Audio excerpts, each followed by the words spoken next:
In his book, Why Liberalism Failed, Notre Dame professor Patrick Deneen writes, quote, "Liberalism has failed because liberalism has succeeded," close quote.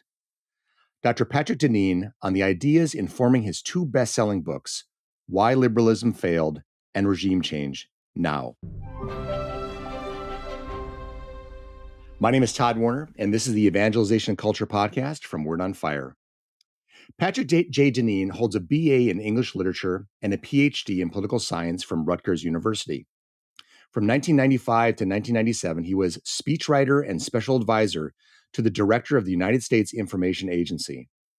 From 1997 to 2005, he was assistant professor of government at Princeton University. From 2005 to 2012, he was the Sakopoulos Kounalakis Associate Professor of Government at Georgetown University before joining the faculty of Notre Dame in the fall of 2012. He's the author and editor of several books and numerous articles and reviews, and has delivered invited lectures around the world. Patrick Deneen was awarded the APSA's Leo Strauss Award for Best Dissertation in Political Theory in 1995 and was an honorable mention for the APSA's Best First Book Award in 2000.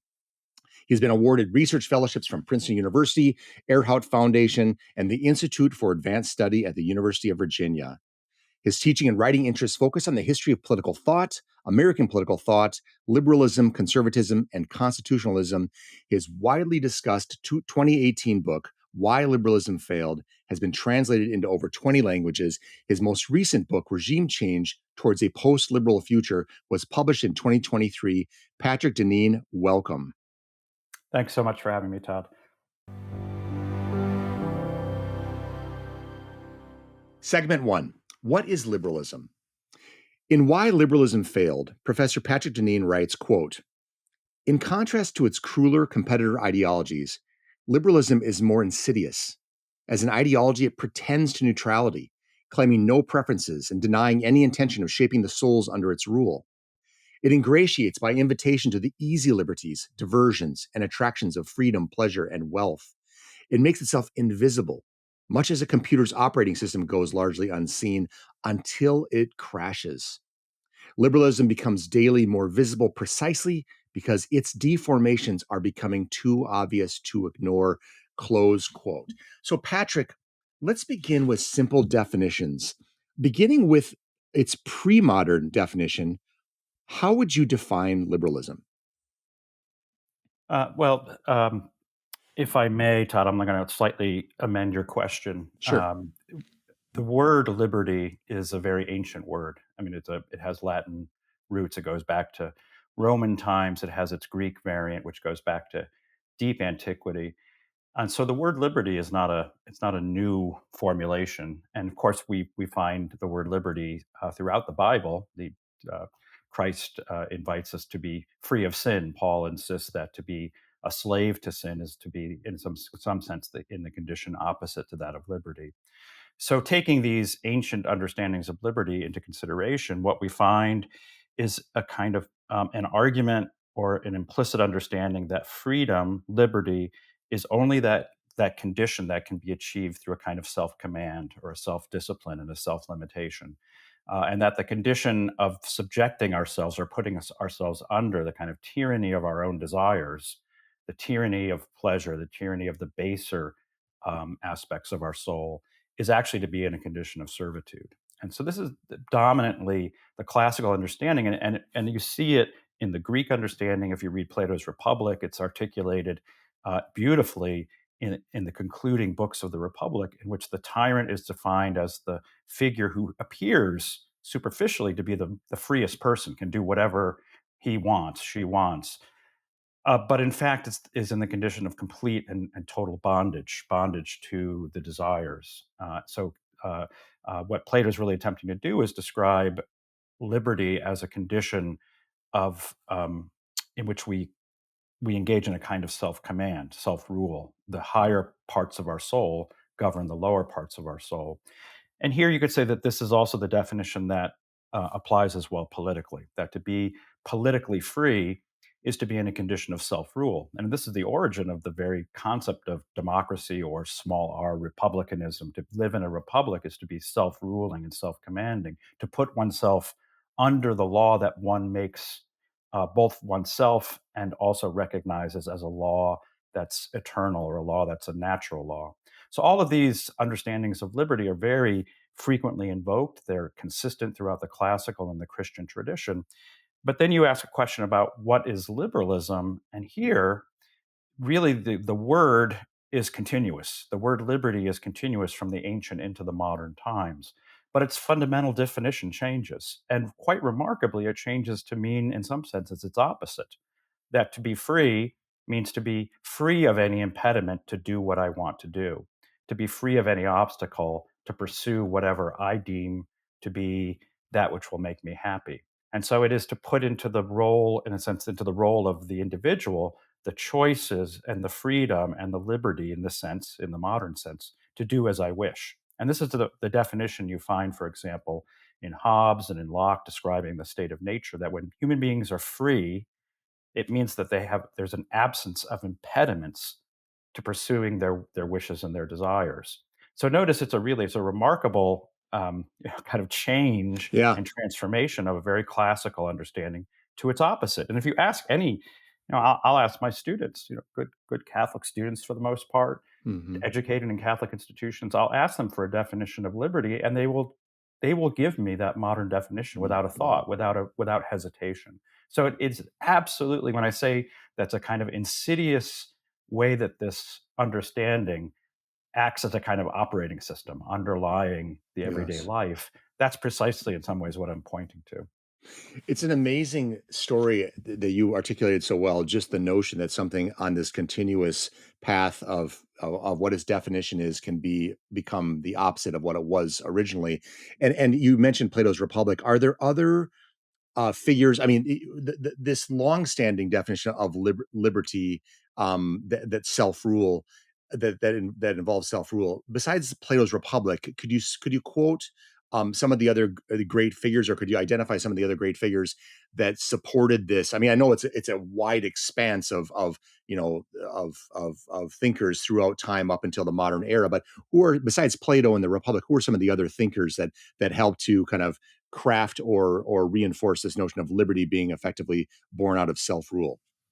I mean, it's a continuous tradition that you see articulated, for example, in Aristotle. In Aristotle's, both his politics and his ethics, the human being who is self governing is the human who enjoys a certain kind of freedom, and this is also connected in both Plato and Aristotle to the object of human life, which is the fulfillment of our telos, the fulfillment of our purpose or our end, which is both described as happiness. Happiness, or eudaimonia in the Greek, is the condition of achieving the fullness of our potential. And in order to do this, one has to act in accordance with virtue, in accordance with virtue, which is understood as a set of practices and a way of being in the world that ultimately reflects this kind of self command, this kind of self rule and self discipline. And the development of virtue comes not merely from our own will or our own, sort of dig deep inside and impose self rule. It's not like an exercise regimen, although it has some of those features. Sure. It has to be kind of built into the entire structure of the political, social, economic order that one lives in. That it shouldn't be a sort of extraordinary, exceptional quality that just a very few people exhibit. It should rather be a kind of, as Aristotle puts it, a form of habituation that takes place over the course of a human lifespan. And of course, these arguments are rediscovered by Thomas Aquinas in the 13th century, who rearticulates these Aristotelian teachings in terms of the Christian doctrine, and in particular links these teachings to the biblical teachings and sees a connection between the eternal law, the divine law, the natural law, and ultimately the human law.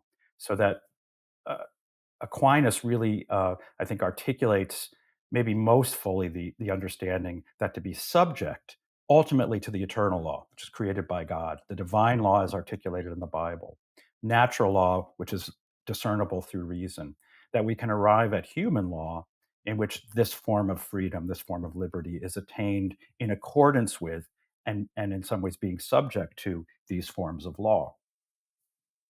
I wanted to ask you, Patrick. One of the things that always that captivates me about philosophical understandings of what it means to be human is when certain philosophies go far afield of how human nature unfolds. I think I read once the notion that whereas Karl Marx kind of locked himself up in the dusty stacks of the British Library and composed a theory that he hoped that human nature would comport itself to. Adam Smith went down to the marketplace and watched how everything kind of worked, and wrote out a theory that sort of reflected what was happening. My question about the pre-modern understanding of liberty and early understanding of liberalism, how well does that, as you described through Aristotle, or so Plato, Aristotle, Aquinas, and others, how well does that understanding of human nature, or how well does that philosophy comport with how human nature actually unfolds? Do you feel like it's a pretty, as opposed to just being aspirational, is this? Do you feel like it's very diagnostic of the way we are? Not that we don't have to reach and discipline and grow and so on, but do you have a sense that the philosophy comports well with human nature?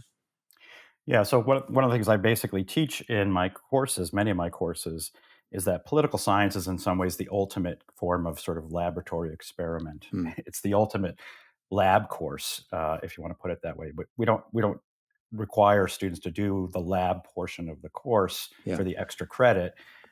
The lab part of the course is the real world, right? The Yeah. lab part of the course is, does this work? And so Yep. I think one can sort of definitively say it turns out Marxism really didn't work, Right. that it described or aspired to a kind of description and realization of a human of an idea of human nature that didn't work. That was false to what we are.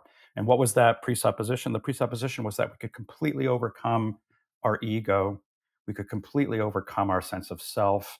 We could overcome the sense of being an individuated self and really see ourselves as really ultimately absorbed into this species, what Marx called the species being.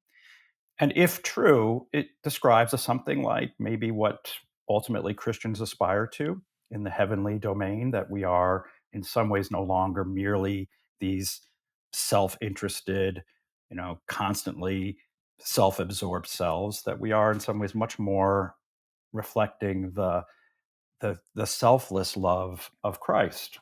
So Yeah. it describes something that's recognizable, and that's where it held its appeal in many ways to people, particularly in a kind of still Christian era. But it denied something that's also we also understand to be true about human beings, which is that we are self-interested, Yeah. we are sinful, we're fallen, right? We are the heirs of original sin, and and here I think that in some ways liberalism uh, is describes something deeply true about human beings Mm. in this sense, because it departs from, or it takes its point of departure from a self-understanding of human beings as these fallen, Mm. broken, Mm. self-interested human beings. And when Adam Smith goes down to the marketplace, that's what he sees. Yeah. But my contention would be that liberalism, like Marxism, ultimately only got part of the story right. Yeah. And the part of the story it gets right, of course, is that aspect of ourselves that stresses our individualism, that stresses our brokenness, our self-interestedness, our sense of individuated selfhood. But what it misses is that call to be more than that, Mm. always imperfect, never fully realized, right? To live in imitation of Christ, Yes. to live in aspiration to that more selfless way of thinking of oneself, not with the aim of being absorbed into the species being, as Marx suggested, but with an aim to participating in solidarity, which Yeah. is, of course, the great Catholic understanding of this ideal. That solidarity doesn't mean we eviscerate or eliminate the individual, but that the individual, in some ways, becomes larger than we began. In some ways, Yeah. to put it in Tocqueville's terms, the heart is enlarged through our association with other human beings. So this is where I think liberalism, particularly in this kind of early modern variant, the kind of Hobbesian Lockean variant, actually also described human beings partially correct, Yeah. but ultimately incomplete, in an incomplete form. It's interesting. I think about that's so well said, and I think about kind of the concept, the Catholic concept of what it means to be human. And I keep coming down to three returnable ideas: we're dignified, we're fallible, we're redeemable. And sometimes I feel like that certain political philosophies or ideologies want to overemphasize one area or underemphasize or eliminate another area, and therefore, as you said, you get part of it right, but where you get it wrong, you can go very wrong. um, I wanted to explore, so as we move from kind of our pre-modern understanding of liberty and liberalism to a modern liberalism idea of liberty and liberalism, there's latter day names like Machiavelli and Hobbes and Descartes and Bacon that begin to challenge these long-standing assumptions about what liberty is. And you've kind of identified how we went from this area under Plato, under Aristotle, and under Aquinas into the more modern understanding that lets self-rule fall to the wayside. In your book, Why Liberalism Failed, you describe three efforts that undergirded this revolution in thought and practice. And I just want to list these three. The first, politics would be based on reliability of the low rather than aspiration to the high. The second, you said, is the essential supports for a training in virtue, and hence the preconditions for liberty from tyranny came to be viewed as sources of oppression, arbitrariness, and limitation. And finally, you said a new science of politics was deemed necessary to overcome the human subjection to the dominion and limits of nature. So, Patrick, could you elaborate on the impact of this revolutionary mindset on the notion of liberalism? Yeah, so I'm struck by these summaries of my book. It's been a while since I read it, and I'm struck by how much more articulate I used to be. No, you still got it. You still got it. Oh, I don't know. I think the three ways in which liberalism, in some ways, alters the world. It Mhm. reshapes the world. These point to, I think, the two main ways. So I'm going to take three and reduce it to two. The two Sure. main ways that liberalism seeks to secure this modern form of liberty. Right. So it's not. It's the proposal is that the world should be ordered in such a way that we can pursue our individual idea of liberty, whatever that may be, to the greatest extent possible. Mm, And this was proposed in a world in which that really wasn't the presupposition. yeah. You had all kinds of constraints on individual liberty. And the first realm in which those constraints were absolutely felt was in the kind of political and social and cultural realm. So that uh, the proposal is to reshape politics in the first instance, and then more broadly culture, Mm, to reshape it in such a way that we are liberated from any obstacle on the pursuit of our individual idea of what constitutes happiness for the yeah. individual.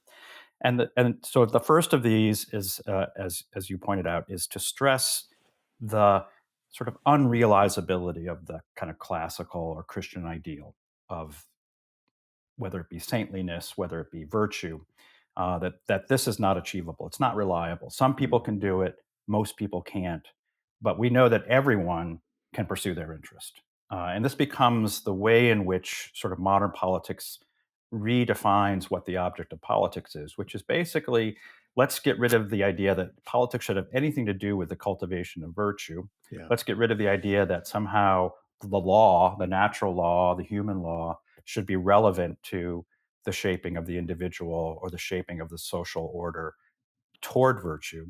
And let's rather look at politics as a kind of a way of controlling these bad passions, right? So not eliminating them, you can't get rid of them, but in certain cases, restraining them Mm, where necessary. And that's where really, I think, the dominant modern understanding of law is law exists to restrain mm, harmful ways in which we may pursue our individual ends, but more importantly, to harness them, to harness those what had been seen as potentially destructive pursuits, and to harness them toward beneficial ends. And of course, this is, mm, we mentioned already, Adam Smith. Machiavelli makes this argument about precisely how a kind of more conflictual form of politics is to be preferred over politics of concord. And so the classical tradition really emphasizes the need for harmony and concord in the polity. The modern tradition really emphasizes conflict, right? And when we mm, think of the separation of powers, the division of powers, the yeah. kind of breaking up the polity into competing factions, understanding politics as fueled by competing factions, that ultimately the hope is they'll sort of cancel each other out and Mm, something good will emerge. Well, that's really the first instance, so that we leave those baser passions largely untutored. We leave yeah, yeah. aside the question of how those can be, in some ways, um, tutored through the cultivation of virtue, and we rather establish mechanisms Mm, for their kind of harnessing and controlling. So that's the first of politics. And then secondly, those institutions that existed to cultivate virtue. And here we're talking not only about the laws, we're talking about the broad aspects of civilization, yeah. education, right? The schools, universities, of course, the churches, um, the kinds of associations that we might think about, all of neighborhoods, Mm, communities, mm, mm. even ways of thinking about the market as a place, as a kind of moral sphere, or a Yeah. sphere that in which morality ought to be invested. All of these are now regarded as, in some ways, engaging in a kind of antiquated effort to cultivate virtue, and need to be redefined according to the modern definition of freedom. And if one thinks about it, so let's just take schooling, right? Schooling is today really about how do we equip people to pursue their own individual idea of freedom and their own individual ideal of freedom. And so the model of education as in developing a kind of certain kind of character through a curriculum, which means a way or a path or a course, and introducing students to what it is, sometimes as it is to live in a civilization, that's put to the wayside. And in its Mm, place, it's put a kind of cafeteria model of education in which there's no coherence yeah. to modern education today. Even many Catholic schools have abandoned the idea of a kind of coherent curriculum and have basically a very modest set of requirements that ultimately can be massaged and manipulated in ways that the individual can avoid any kinds of classes that resemble what an older curriculum would be. But that's broadly describes, I think, in both the political, the economic, the cultural realm, how things shift and are really fundamentally redesigned according to what supposedly is a neutral political order. And that's really the emphasis, to show the way that what is supposedly merely leaving the individual free to do as they wish, in fact, shapes the individual. It shapes the Yeah. individual precisely to see themselves in these terms that Yeah. modern liberty requires. And then, just briefly, the second of these main transformations occurs, I think, particularly with a change of how we understand nature, how Mm, human beings understand their relationship to nature.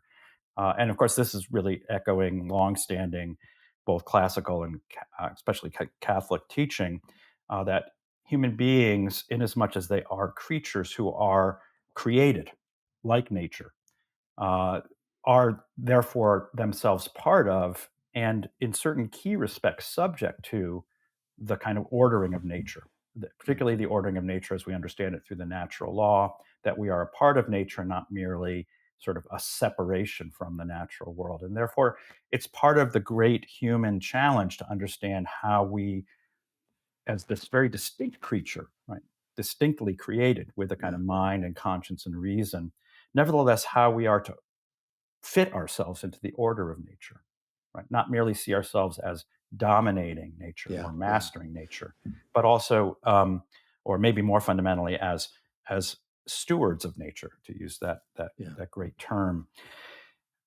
At the same time, you have this philosophical political revolution in the thinking about politics. You also have this revolution in science and technology, which is to think of science now as not merely the effort to understand the natural world, but the effort to understand, by understanding how it works, altering, Yeah. changing, manipulating, and ultimately, to use the language of Bacon or Descartes, of being its master, of Yeah. exercising a kind of um, a, a dominion over nature in which we become, in some ways, comparable to possessing the power of God, Yeah. right? And aspiring to the kinds of powers that were reserved and understood were reserved to God alone. creating new life from nothing, extending life beyond the given lifespan of human beings or other creatures, manipulating life to alter it to our own ends, seeing, having a kind of view of nature in which we become, in some ways, we replace God. Yeah. We replace God as, in some ways, the kind of the new creators. And I think so. This, when you talk about a rebellion or a revolution, it is not dissimilar from the rebellion of Lucifer against God, Mm. in which Lucifer accuses God, at least according to Milton's telling. Milton accuses God of reserving powers that ought to be available to every creature. It's a chilling tale. And what's so chilling about this is if you have a shift in your set of values or beliefs or principles, and then you go about the means by engineering society and its institutions in a way like the boiling water, the frog in it that doesn't realize it's starting to boil. Um, and you start to replace, the virtues are sort of jettisoned, appetites are satisfied, institutions of civil society are bled clean of those vestiges that aspire towards their virtuous. And then you do it kind of in the notion of, but look, we've got better technology. Look, we've got longer lifespans. Look, we've got people that are happier at their watching their games and so on and so forth. One can easily get befuddled with, is this I think I'm happy, my appetites seem to be sated, and people are telling me that I'm free to do things as opposed to being constrained. You can tell where it's a little bit of a slow, ominous deformation that starts to happen, not only culturally but individually. And I want to ask you this, Patrick, is specifically on that notion of the leap from the conquest of nature, with the sciences of those antibiotics and certain technology, indoor plumbing and electricity and so on and so forth, which are good things. The leap from the conquest of nature to the conquest, kind of the arrogant notion of the conquest of human nature, is that something that is born? Does that come out of a form of atheistic utopianism? And I want to say that, the Catholic sense of our sinful fallibility is twinned with our Catholic sense of redeemability. And it doesn't mean there isn't a lack of efforts at improving and overcoming ourselves, but our religious bedrock recognizes that there's no ultimate conquest, no ultimate on this side of the grave, ultimate conquest of some of the deficiencies of original sin and also human nature. So I'll circle back to that original question. Is the leap of from the conquest of nature to the kind of haughty conquest of human nature, is that born of a more godless atheistic utopianism? Is the atheistic mind more prone to that absolutist overreach? Today, it's clearly recognizable that those of a atheist mindset are often the most vigorously in support of a kind of what ultimately we might describe as a kind of transhumanist project. Hmm. The transformation of our own material stuff, the stuff that many now view as merely just manipulable material, Yeah. having no inherent meaning, purpose, ultimate end, but rather just material that gets put together in a certain way and can be reassembled and turned into something else. That it's the outright and full-throated denial of a divine creator Hmm. that makes, let's just say, yeah, that tends tends toward the view of a kind of radical materialism. Yeah. But it's worth noting that in its earliest moments, in its earliest instantiation, I mentioned the name Francis Bacon. Yeah. For listeners who are interested, he wrote a short little book called The New Atlantis. It's really I would argue it's the first utopian book in the way in which we think of the word utopia. So the Hmm. word utopia is invented by Thomas More, who knew his Greek and his Latin, but in particular in this case Greek, in which the word utopia means simultaneously no place and good place. And Hmm. so, in exactly the way that we're talking about, that the truly good place is also, in all likelihood, the no place in Hmm. in this vale of tears.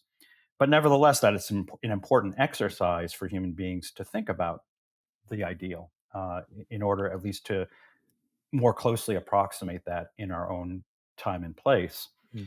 Francis Bacon is the first, in some ways, to eliminate the no part of utopia Mm. from his little book. It was an unfinished book, posthumously published, and it's called The New Atlantis. So he's really trying to, in some senses, literally rise from the bottom of the ocean. The idea that there is or could be a perfect world, a perfect regime, a perfect order, perfect human order. And it turns out that that perfect order is one that's ordered to and determined by and governed by scientists. Mm. That what we now recognize as the modern scientific project is precisely uh, the way in which this society is organized. And at the end of the book, he describes all the various activities that the scientists are engaged in. And all of these would again be recognizable to us. Everything from prolongation of life, manipulation of animals to turn them into different species, um, massively powerful weapons that could potentially eliminate all life on Earth. I mean, just kind of the list Mm. of scientific projects is quite remarkable, and all of this is described by the the religious figure in this society who is or that there's a kind of claim that doing this is a way of rightfully worshiping the divine, Mm. that to pursue especially those capacities and powers and abilities that have been given to human beings is to engage in a form of right worship, is to engage in a form of reverence. And not to do this would be to be in some ways insufficiently um, sort of reverent toward the gifts that we have been given. So there's an argument that Bacon makes in several places, and here in this novel, this story, that it's precisely through this manipulation, reinvention, and ultimately mastery of nature that we are at our most pious.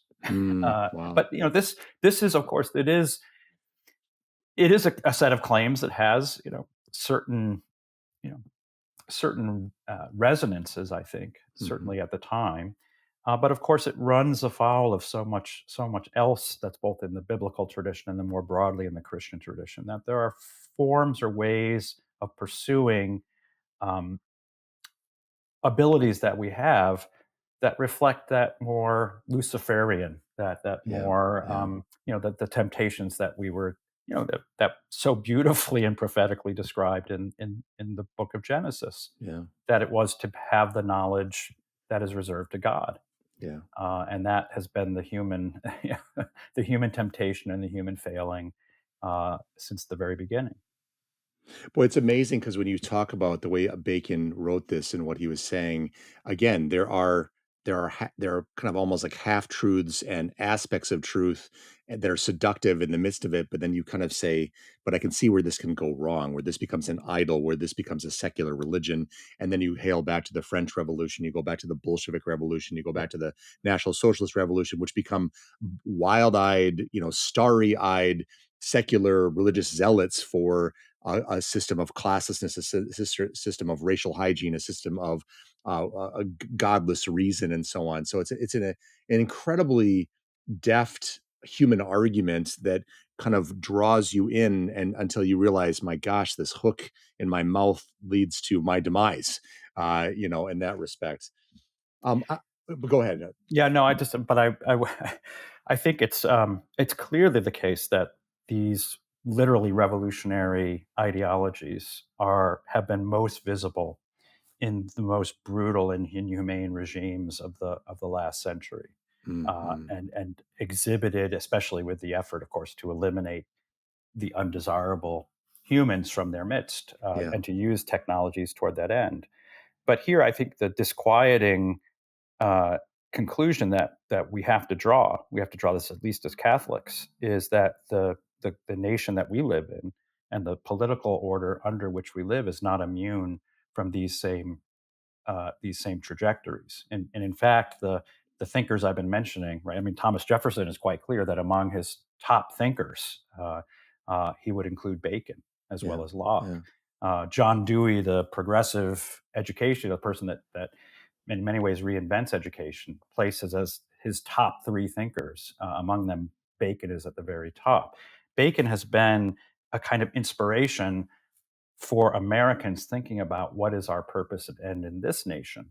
Mm. And in some ways, in this new Atlantis, right? Yeah, Understanding yeah. this nation as the new, the new Jerusalem, the new Athens, the new Atlantis. That this is the nation where all of these powers can be perfected to their greatest degree. And so, in some ways, it's not surprise. It doesn't surprise me Mm. that we see so many of these ends and pursuits most pursued and most perfected in of all the nations in the world today. We see it in the United States. Right? Where are we, advancing the transhumanist agenda? Where are we Yeah. advancing, manipulation of genetic codes within the human womb? Where are we, advancing the possibility of birth outside of the human body? And Mm. all of these technological developments are done in the name of freedom. But this has, of course, the deep irony of putting us into the position in which are we free ultimately to decide whether or not we will adopt these technologies. As a Yeah. parent, as a potential parent, do you eschew the possibility of creating the super child, knowing that all of your friends or maybe your sort of neighborhood, your neighbors are going to be doing this, and their kids will be getting into the best schools, and they'll Yeah. be the Yeah. best athletes, and they'll be the best looking people, and your poor, kind of just, you know, modestly still sort of backward human children will suffer as the consequence. So is that freedom? Are we Right. putting ourselves in a condition of genuine freedom? It's incredible. Before we go to our next segment, Patrick, Francis Fukuyama, believed that the end of the Cold War ushered in the end of history originally, and proclaiming liberalism as the ultimate victor among political philosophies. I was going to ask you, and that's been obviously debated and refuted by many and so on. But I want to ask you, was Fukuyama's prediction wrong in the hopeful sense of liberalism to be celebrated, but eerily right in the worrisome sense of a liberalism that proved to be a little bit more destructive than many people had hoped? So Fukuyama was, and he'll be the first to acknowledge this. He was in a sense wrong, that the triumph of liberalism marked the end of history, Hmm. in the sense that there would be no further questions about the viability of any other political regimes. That was really the claim, was uh, that 1989 and the fall of the Berlin Wall proved definitively that there was only one correct answer to the Yeah, question, what is the best and most viable political order for human beings? And the answer to that question in 1989, Fukuyama proposed, was liberalism. There was yeah, no other. There was not fascism. There was not communism. There was no pre-modern tradition. There was no other possibility. In the subsequent years, and so the end of history was very short, it turned out, yeah, between 1989 and whatever 2001, if you yeah, want to say 9/11, or if you want to say 2016 with Brexit and Donald Trump, that the end of history was short lived, not because there was necessarily a competitor system per se, but because I think this lies behind your question, the shortcomings, limitations, and self undermining aspects of liberalism became altogether apparent, especially when mm, we no longer had the opponent that was in some ways holding it all together. right, As soon as, like, the sort of Pyrrhic victory of the end of the Cold War not only revealed the triumph of liberalism over communism, but ultimately revealed or allowed for the revelation to manifest itself that liberalism itself had these deep, inherent, sort of self contradictory qualities that made it increasingly a kind of rickety order without the grand opponent that could sort of hold all that together. And I think that's where we, in many ways, still are. And much of our politics today has been, in the last 25 years, has been, we need to find the new opponent. yeah, Let's find. So for a time it was going to be Islam. Now it's clearly China. mm, But notice how much of this particular order requires and depends upon the kind of, the enemy, the antithesis, that allow us to sort of overlook and to, largely put into the, put into the bottom drawer the inherent problems of the order itself.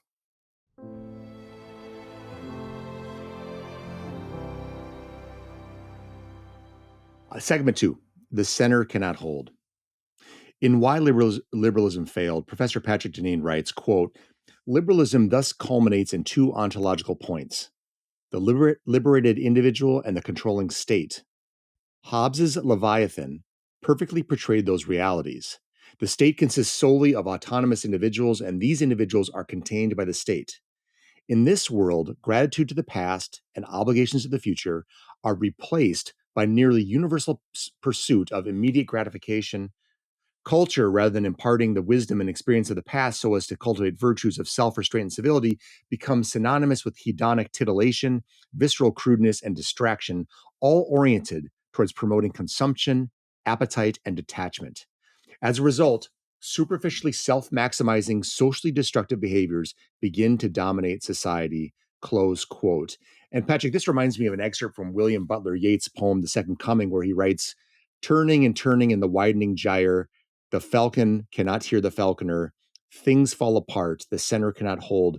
Mere anarchy is loosed upon the world.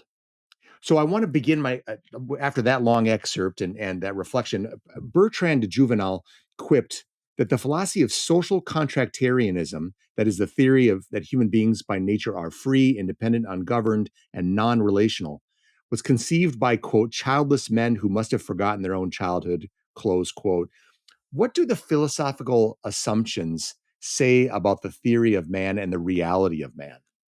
I'm laughing a little bit because I love that quote by It's Juvenal. terrific. It is it really is spot on. How many of the figures who write about human beings in their natural state uh, both were childless and seem to have forgotten childhood. Yes, I think the philosopher whom I think most powerfully argues against that, among them Juvenal, but the living philosopher is my colleague at the University of Notre Dame, the great Catholic philosopher Alistair MacIntyre. sure. MacIntyre wrote a book called Dependent Rational Animals, which is in some ways, a peculiar book. It begins with a study of dolphins, and he talks a lot about dolphins in the book, but with a purpose. And the argument is really to show that the idea of being a sort of social animal is not unique to human beings. That this idea of sociability and being socialized is in fact found elsewhere in the animal kingdom. Hmm. And what he wants to really show is that it is part of our nature, no less than it is part of the dolphin's nature, to Hmm. require socialization. Right. And so the social contract tradition posits the idea that we can conceive of human beings outside of socialization. We can conceive of them in a state of nature, in a purely individuated state. Yeah. But that, in his telling, would not be a genuine human being. It wouldn't be a recognizable human being. We are Right. by nature creatures that are socialized, and we can't conceive of ourselves outside of that context. And really the thrust of the book is to argue that the state of nature thinkers sort of extracted from a very brief and particular moment in human life a dominant way of thinking about human beings in general. And the moment that they chose was kind of late adolescence. Yeah. So think back, those of you listeners who may not be in their late adolescence anymore, think back to what it was like when you're trying to pull away from your parents. You're trying to say, I'm my own person. This is when you may have started picking up books by Ayn Rand or Friedrich Nietzsche, Yes. right? This is when the Ayn Randian period comes in. And if you don't outgrow it, you've got problems. But it's understandable that that's the moment. I mean, I read Atlas Shrugged at that time. Yes. I was drawn to it. It's the moment in life. You're leaving your own childhood. You're about to leave your own home. You don't have children yet. You're not likely to be having children. You're not yet going to be married. So it's that very unique and temporary moment in human life when you have the illusion of this independence and this Hmm. belief in self-making, that I'm my own person. And with maturity and hindsight, and especially when you start to have children, you realize, oh my gosh, what an idiot I was, right? Yeah. Yeah. Yeah. That in fact I was shaped, I was raised.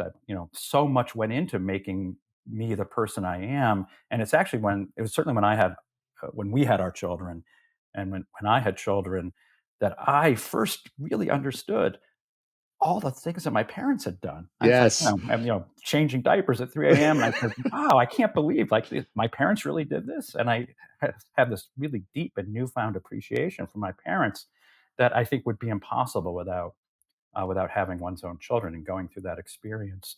So the point is, in some ways, to say that the dominant, the vast majority of human life is one lived in a condition of a kind of dependence, Yeah. of a kind of reliance upon others, of a insufficiency.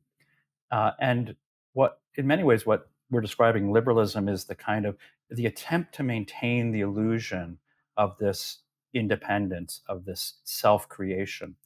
And this is in particular where this dynamic between the individual and the state comes in interesting ways. If we think back to the kind of Cold War mindset, and here I think in particular kind of Ronald Reagan Republican viewpoint, the the assumption was that you would correct the the impositions of the state, right? The overarching, overbearing regulations, laws, the way the state was sort of uh, sort of infusing itself into every aspect of our lives.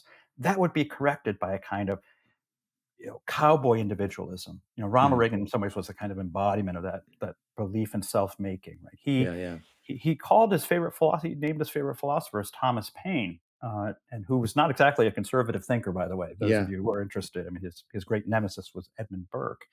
But that the ideal opposition to this overarching state was the idea of the self-making individual, the kind of Emersonian ideal of Mm. self-reliance. I'm speaking to you from Colorado, where I'm spending the year, and Colorado is in some ways its conservatism is the embodiment of this idea. It's still Mm. very much kind of bound up in this idea of the rancher who's living on Yeah. his own with his guns and keeping at bay the wolves and the bears and leave me alone and let me do my thing and stay out of my way. And that's the kind of mindset. But in fact, and here Juvenal and Tocqueville and McIntyre are deeply perceptive and understand this, that the dynamic is in fact, one can only achieve this sort of lifelong belief in one's independence, self-reliance, self-making through this kind of Yeah. massive apparatus of the state, Mm. right? That in order to free us from all of those things that we need to socialize us, to bring us up, and to sustain us, well, what's going to take the place of all of those various kind of networks of institutions going back to your parents and family, but including things like community and church and associations and neighborhood and all of the things that bind us to other people and make us obligated to them? What Yes. frees us from those obligations? Ultimately, it's going to be the state. Yeah. So the idea that the great competitor or contrast or antithesis to the state is the individual, in fact, misunderstood, deeply misunderstood, the dynamic that I think broadly liberalism introduces into the world. The over the last number of years, reading more political philosophy, reading your works, and a number of others, the lessons that Alexis de Tocqueville about again the magic of America residing in its civil society and the non-governmental institutions of church, of organizations, of families, down to our basic unit of society being families. It's striking, as you say, is if you wipe the institutional or the civil society sort of clean, or you refashion it in a way that it's devoid of the virtues that it imparts for eons, or has imparted for eons, about how to live. You make this shell of a society where, again, you have a hyperactive state and an overly atomized individual, who is, and it's about pursuing your appetites and being restrained by your appetites, or from your appetites. And between the individual and the state, with either a super state compliance or appetite driven institutional system, things can go seriously awry. One thing, Patrick, that you wrote that seriously, it just kind of struck me.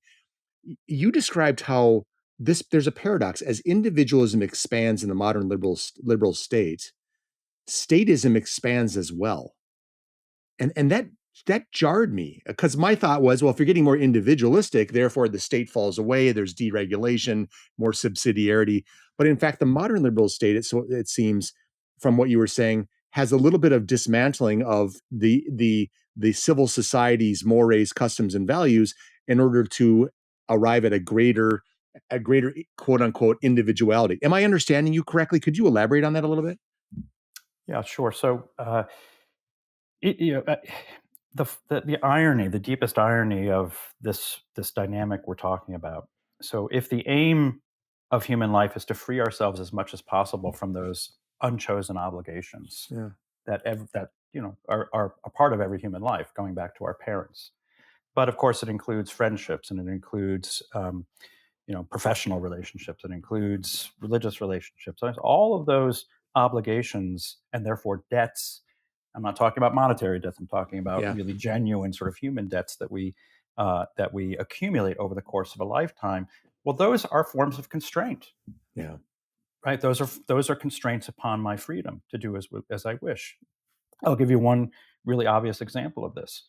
If as a child you understand yourself as obligated to your parents, then when your parents become enfeebled, as they will, you are obligated by a certain understanding to care for them in the way that Mhm. they cared for you, and you'll be doing some of the things with them that they did for you. You'll be, Yeah. helping to change their diapers at some point. Really, things that are very difficult for children to do. And notice how much of our society is designed around freeing us as individuals from those onerous obligations, right? Yeah. That those first obligations, those first debts that we have. And so we create all kinds of, whether it's private options of, retirement communities, whether it's uh, through the public healthcare system, ways of basically putting parents out of our sight Yeah. at a certain point in life, and to say, well, they'll be taken care of, and I'm taking care of them by paying somebody, or through my taxes paying somebody to do that. Well, notice how much of human life in a liberal order is designed around freeing us from any of those interpersonal obligations. We depersonalize all those obligations, and by depersonalizing them largely through either the state or the market, we consider ourselves to be more free. We're not personally obligated to take time out of my day to fulfill the debts that I may have accumulated. Notice then how this then increases the size and activity of the state. Right? To become more individual, become more free of others, the state has to be engaged in more and more of what used to be, in some ways, as you describe it, civil society. So many of these activities, of course, were the activities of the church, Yeah. were the activities of broadly the church, educating, caring for the sick, caring for the poor, and so forth. And how many of those are assumed then by the state and by the activities of the state? So the illusion of individualism, right, going back to the idea of being permanent teenagers, being Mhm. permanent adolescents, the illusion of individualism requires this massive apparatus and the increase of this apparatus, uh, to the point where it really begins increasingly to sort of crowd out all of the other kind of institutions that might assist us in rightfully taking up those debts and obligations. Patrick, you write about the three pillars of liberal anti-culture, and I just kind of coined them as human naturelessness, timelessness, and placelessness, which seems to be kind of a frightening defacement and obliteration of what it means to be human. It makes me think of Chesterton saying, "We don't know what we are doing because we don't know what we are undoing." And this, so the modern liberal project seems to me like an attack on the variables that are fundamental to human dignity.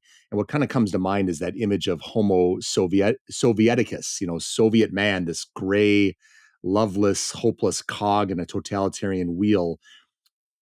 When we take an anti-culture that we're seeing evolve to its natural end, does it end like that? A kind of, I mean, again, there's a different classless, economic kind of theory surrounding the Soviet man and so on. But does anti-culture, such as what we may be experiencing right now, does it end up in that gray, loveless, hopeless cog status the human being has in the overwhelming Leviathan type state? I don't want to spend all this time being just so depressing, but We're going that's to get to about as better things, I that's promise. about as depressing a description of the anti-culture I could imagine.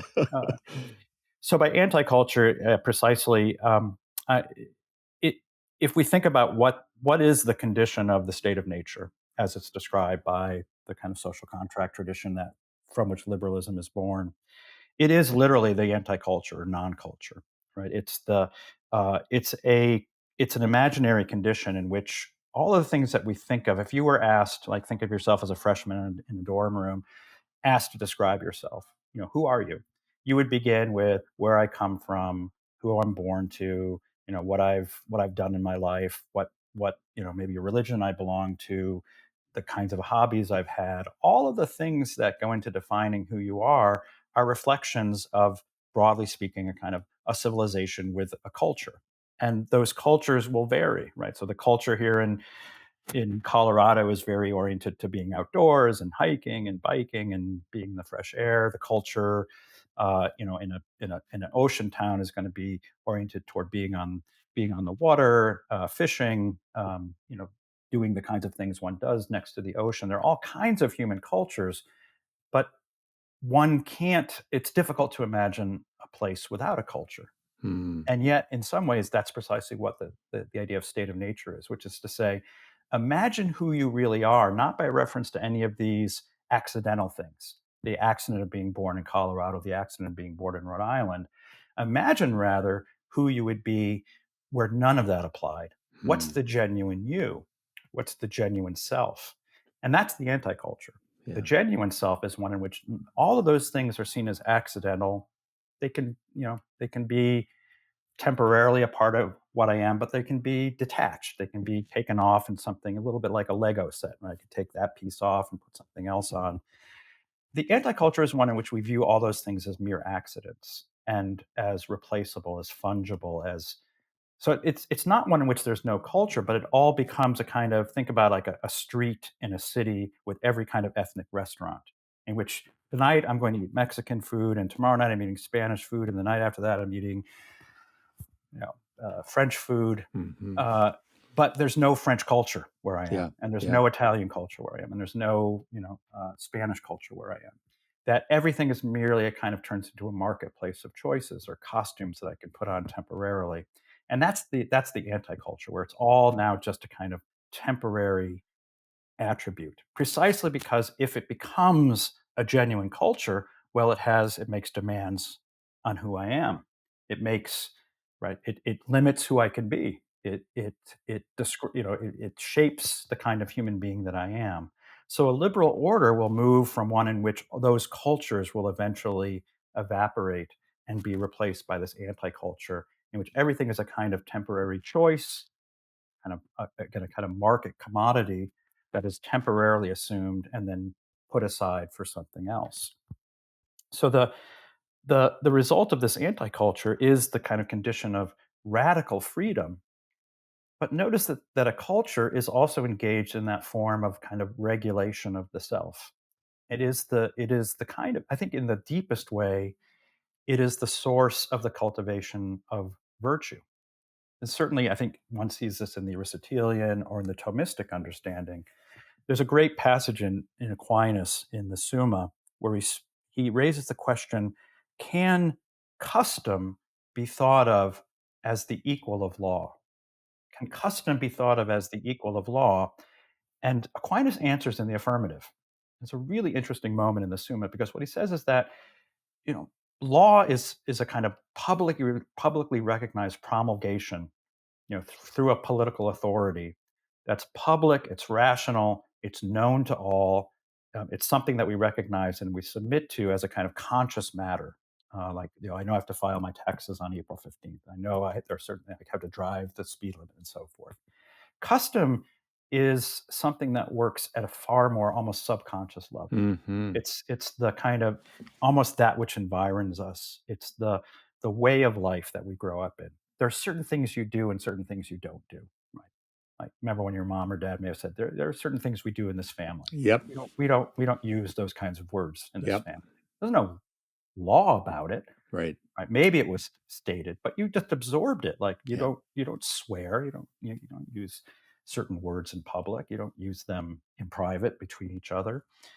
That this is what a culture is, and this is what Aquinas says. This is the way that custom can, in a sense, operate as law, and that a kind of healthy society is a society in which we are cultivated in and through, through custom, through culture, and the law reinforces and kind of echoes those customs. And in fact, Aquinas points out that when custom and law become too far apart, it's gonna cause a problem, because the law, as we know, for example, from prohibition, Yeah.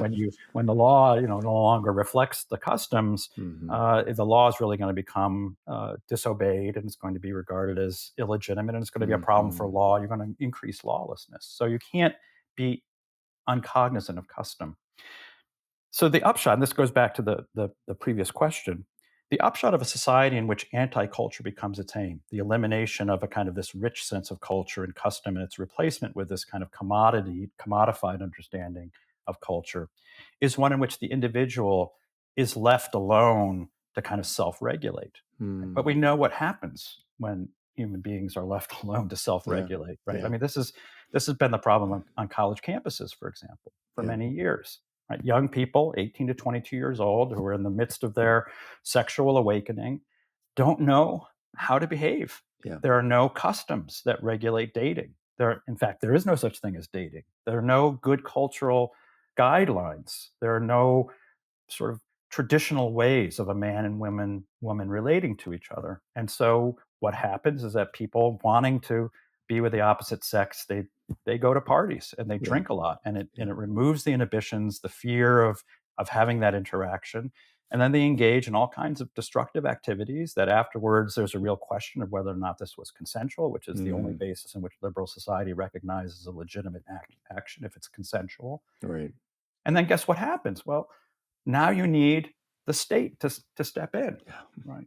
Which is what's happening, right? Yeah. You need regulation of these activities in the absence of a culture. And I'm not saying that culture was perfect, right? Yeah. Relations between men and women and sexuality has always been fraught and difficult, but we've made it that much more difficult by creating this kind of anti-culture and sort of leaving it to individuals to figure this out for themselves.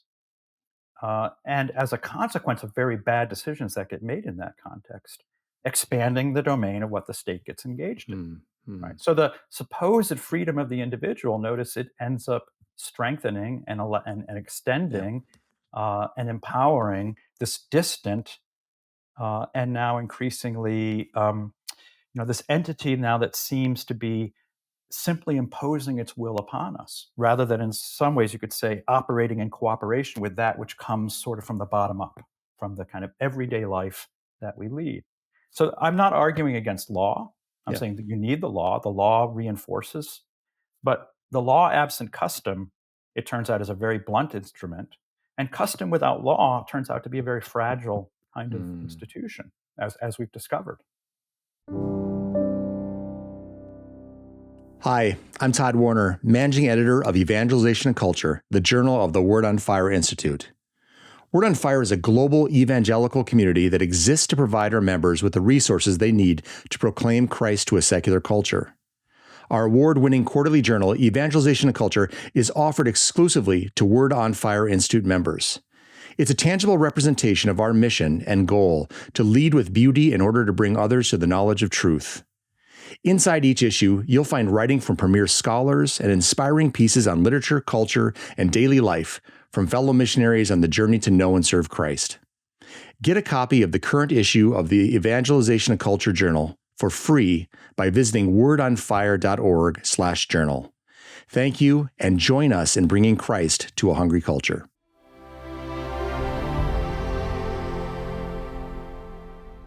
Segment 3. What you want to do versus what you ought to do. In his homily given during his apostolic journey to the United States, St. John Paul II reminded that, quote, every generation of Americans needs to know that freedom consists not in doing what we like, but in having the right to do what we ought, close quote. So, Patrick, out of the love for his children, God empowered us with free will. And as such, we can choose right or wrong, but there still is a right. There is an ought. And to be sure, our Catholic faith forms us to strive, albeit imperfectly, to make virtuous decisions. One of the things you've written in your books is that, quote, if a renaissance is to come, it must come from a reconstituted education in the liberal arts. So, beyond a faith tradition, why are the liberal arts so important in the proper formation of mind and character? Yeah, the first thing I would respond to that remarkable and beautiful quote from St. John Paul II, Yeah, and absolutely consistent with everything I've been saying. I mean, right. it's just remarkable how there's a consistency of the Catholic teaching from the most ancient teachings, right, from these Platonic and Aristotelian texts, which were Mm, pre-Christian, but were, as one likes to say, were baptized by Aquinas right. and form the core of the Catholic self-understanding.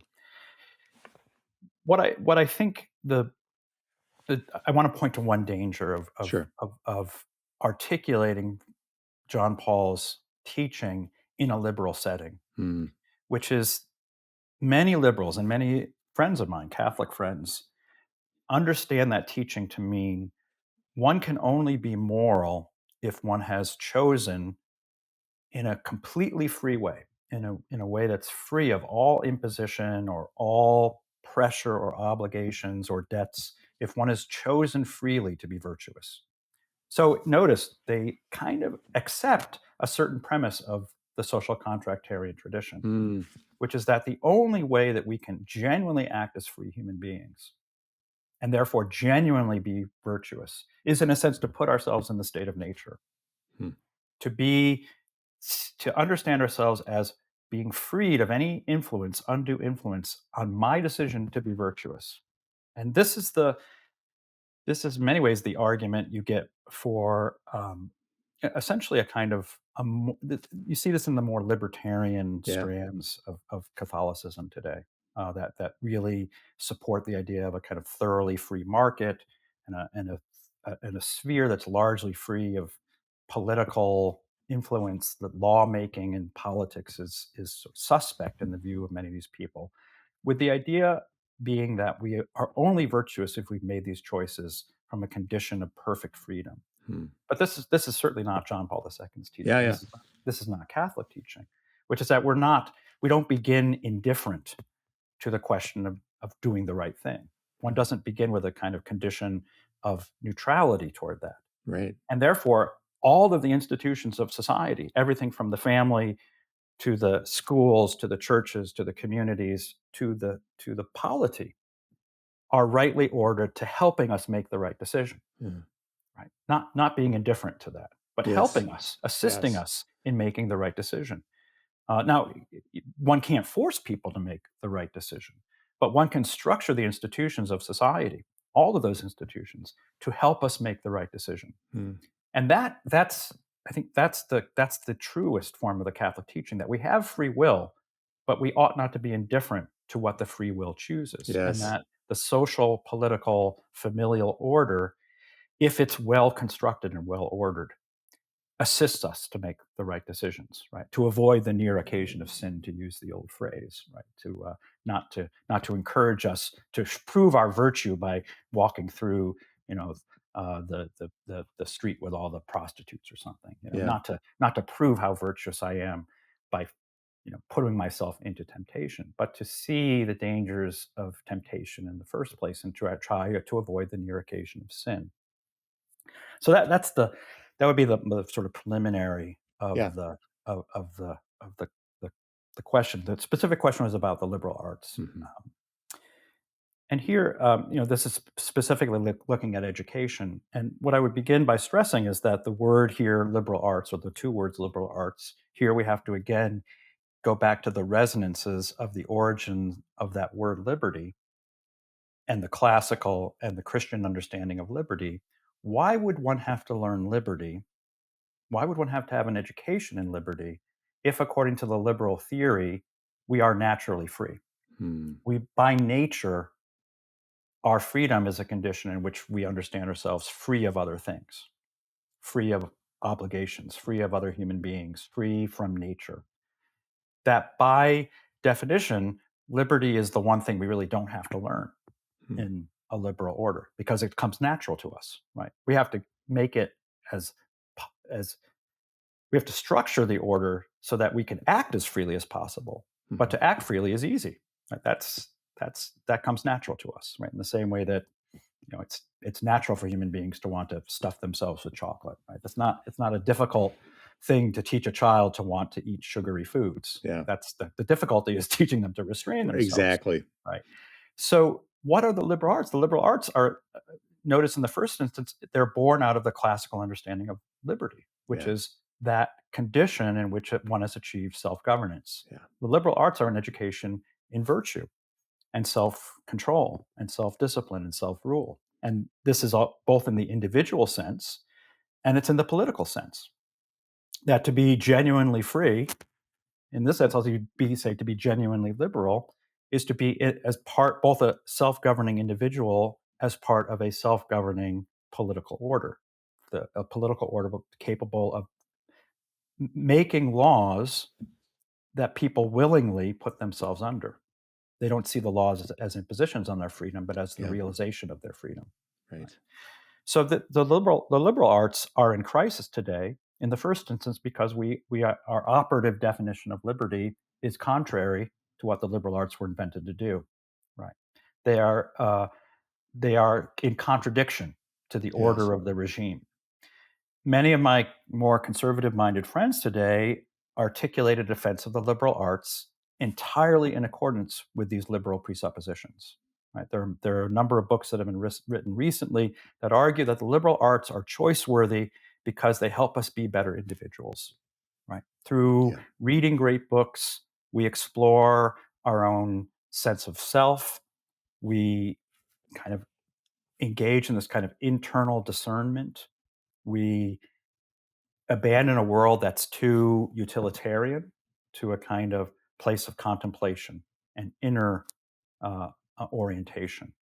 But I think this is actually simply to adopt certain precepts and assumptions from the liberal order and to transport them into what a liberal arts education is properly, which Hmm. can't be disconnected from the broader order. It Right. can't be disconnected from things that are useful for things that are required for the political and social order.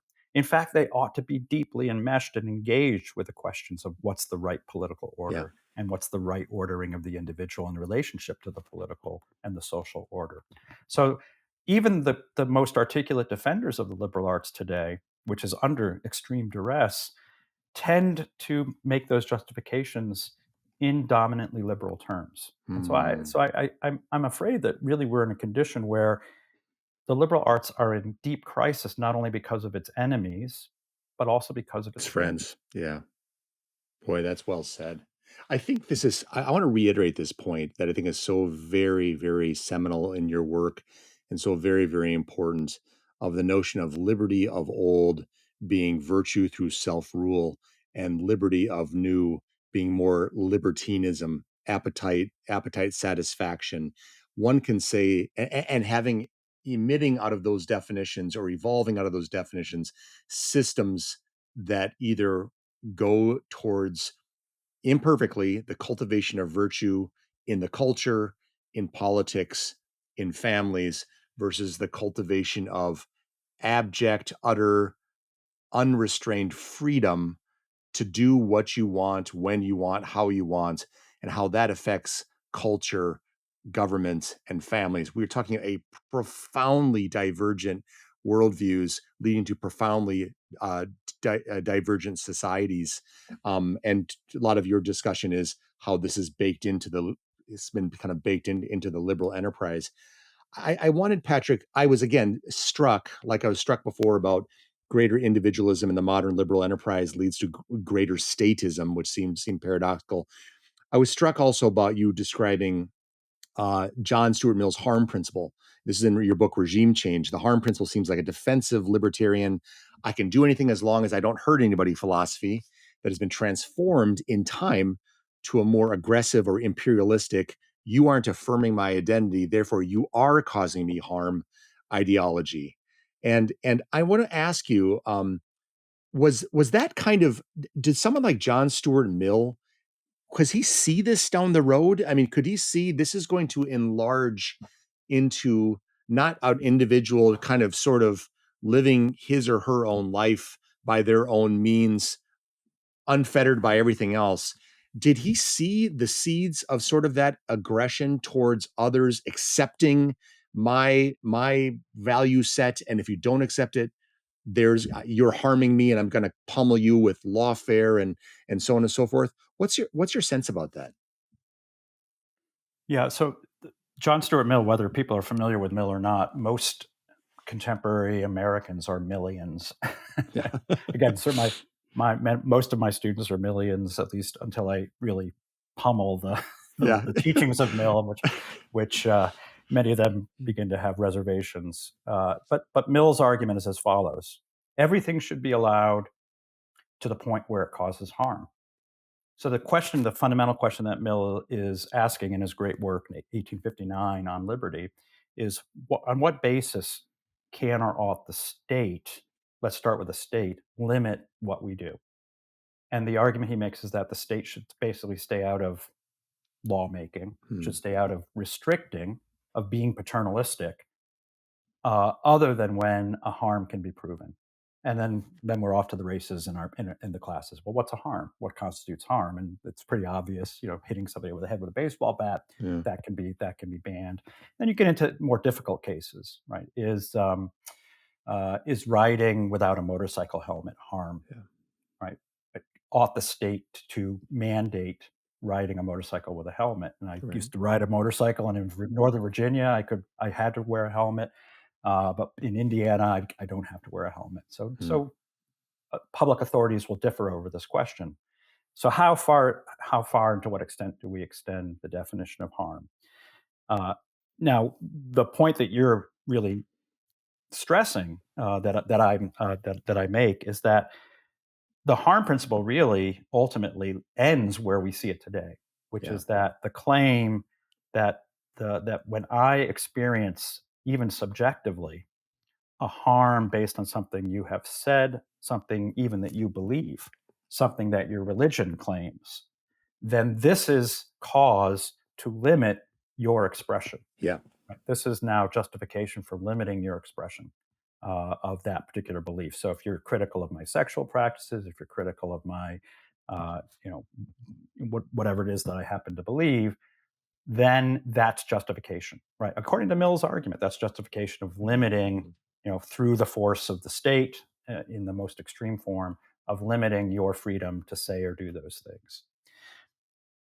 More importantly than even that argument, as important as that Hmm. Hmm. is the way that it will always tend to get used. And this is quite clear in Mill. So I'm not saying that Mill necessarily intended it for it to become part of the cancel culture, although I do think there's a pretty clear line and trajectory.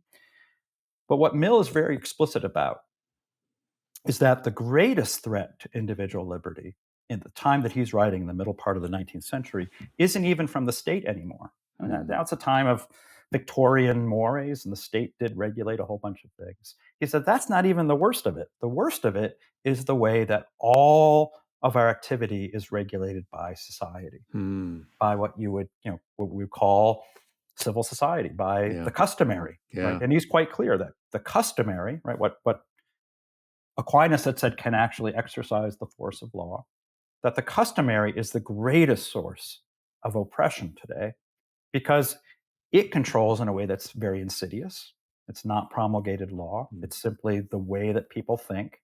And everyone is afraid of running afoul of the customary view of things, right? Whatever that might be, not wearing a skirt that exposes your ankle or something, Yeah. that the customary exercises this powerful force. And Mill goes so far as to say that the greatest oppressive force in the world, certainly the civilized liberal world that he lives in, England in particular, is what he calls the despotism of custom. Mm. That everywhere one finds the despotism of custom.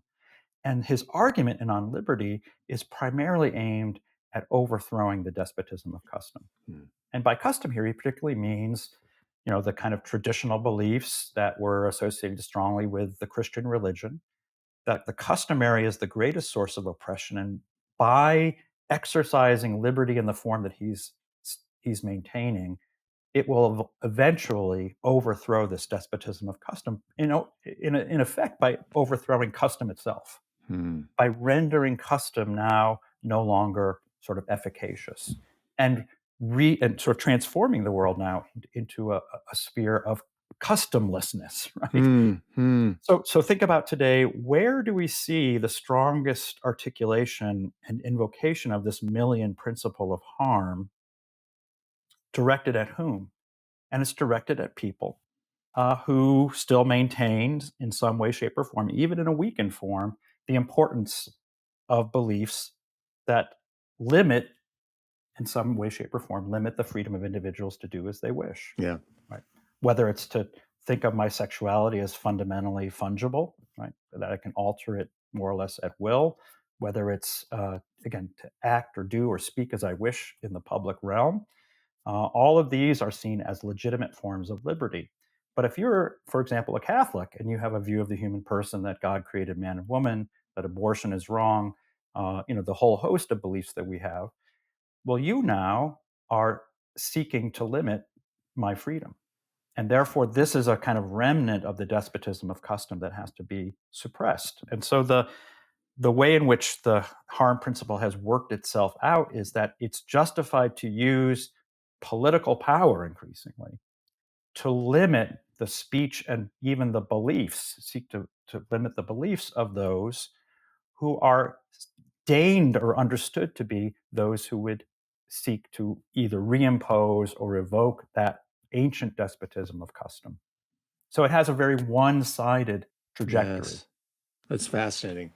And it's I was going to ask you, do you have a sense, we think about our faith being a faith of a Catholic faith, the faith of 2 millennia, and I believe the notion that the gates of hell will not prevail against it. But I would say, how many generations of customlessness can a society survive with that thin thread of customs, of faith-oriented customs, and or those derived from also philosophies of Plato, Aristotle, and Aquinas? How much desert can we live through from a time standpoint before it sort of seems somewhat irrecoverable? And again, we there will always be pockets, and we hear about the Benedict options and all those kind of things. What's your sense about how long one can sustain this path before we seem somewhat irretrievable? Yeah, I thought we were going to have a brighter, happier I'm conversation going to the at some next point. segment. The next segment, I promise, is going to be better. Okay. Uh, I I don't know. I mean, I guess I would say the following. I don't have a crystal ball on this. I am quite, as you can probably tell, I am quite fearful about the future. I don't Yeah, see once the tailspin has reached a certain point, it's awfully hard to pull up. And it seems like we're at a pretty advanced stage of sort of a degeneration, literally. And that word degeneration is revealing, right? The kind of the loss of a kind of generational, multi-generational understanding. So the degeneration we're experiencing is quite advanced, and there are not a lot of examples in human history where a kind of culture that's degraded is able to be sort of revived, mm, resurrected. mm, Really, the story of decline tends to be pretty consistent. That but we don't know where we are exactly on this, on the kind of the timeline of how civilizations decline and yeah, fall. So I think we need to operate under the assumption that we're not. It may be that we're pretty far advanced yeah, and too far advanced, but I'm going to operate on the assumption that we're not. I think anyone with an interest in the future, especially if you have children, has to operate on the assumption that we're not. Even as you prepare them, I yeah, think we have to yeah, prepare them for what could potentially be some fairly bleak times. But I think it's fair to say that there can be centuries can go by in which you effectively have a society of a completely degraded, kind of a loss of what we might think of as the civilizing aspects of culture, yeah. and you essentially have a kind of decivilization that's taken place. My one general hope, and this does touch on the first of all, as a Christian, my hope is always uh, in the church and in Christ, and so that the gates of hell will not prevail against it. Yeah. And I'm also, in a connected way, I put my faith in human nature, Yeah. that even a deformed understanding or an insufficient understanding of human nature, one that's which the deformations of which manifest themselves in very nefarious ways in the broader civilization, those can't be maintained indefinitely. I think the greatest example that we can think of in recent memory is the Soviet Union. Right?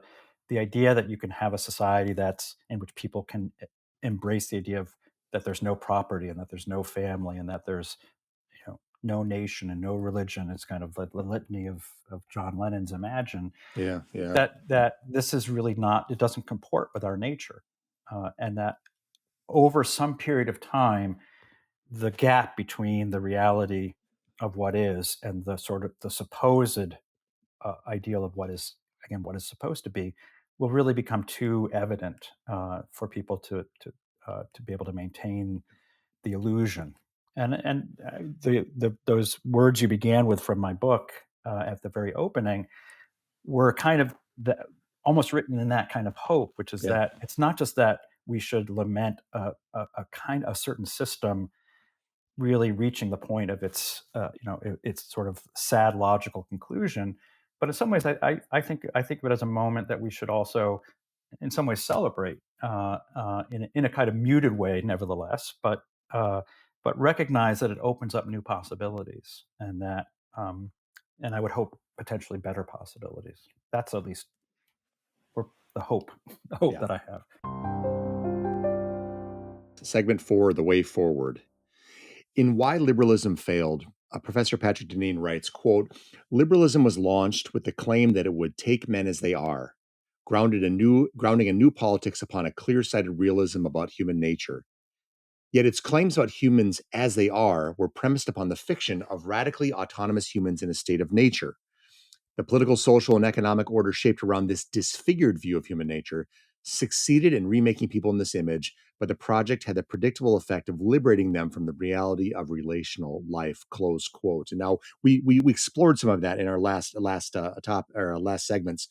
In your book Regime Change, Patrick, you described the different philosophical systems of classical liberalism, progressive liberalism, and Marxism, and you talk about a general division between the elites and the people. And there's an actual wonderfully helpful table in there that talks about who is revolutionary in this mix, who is conservative, et cetera.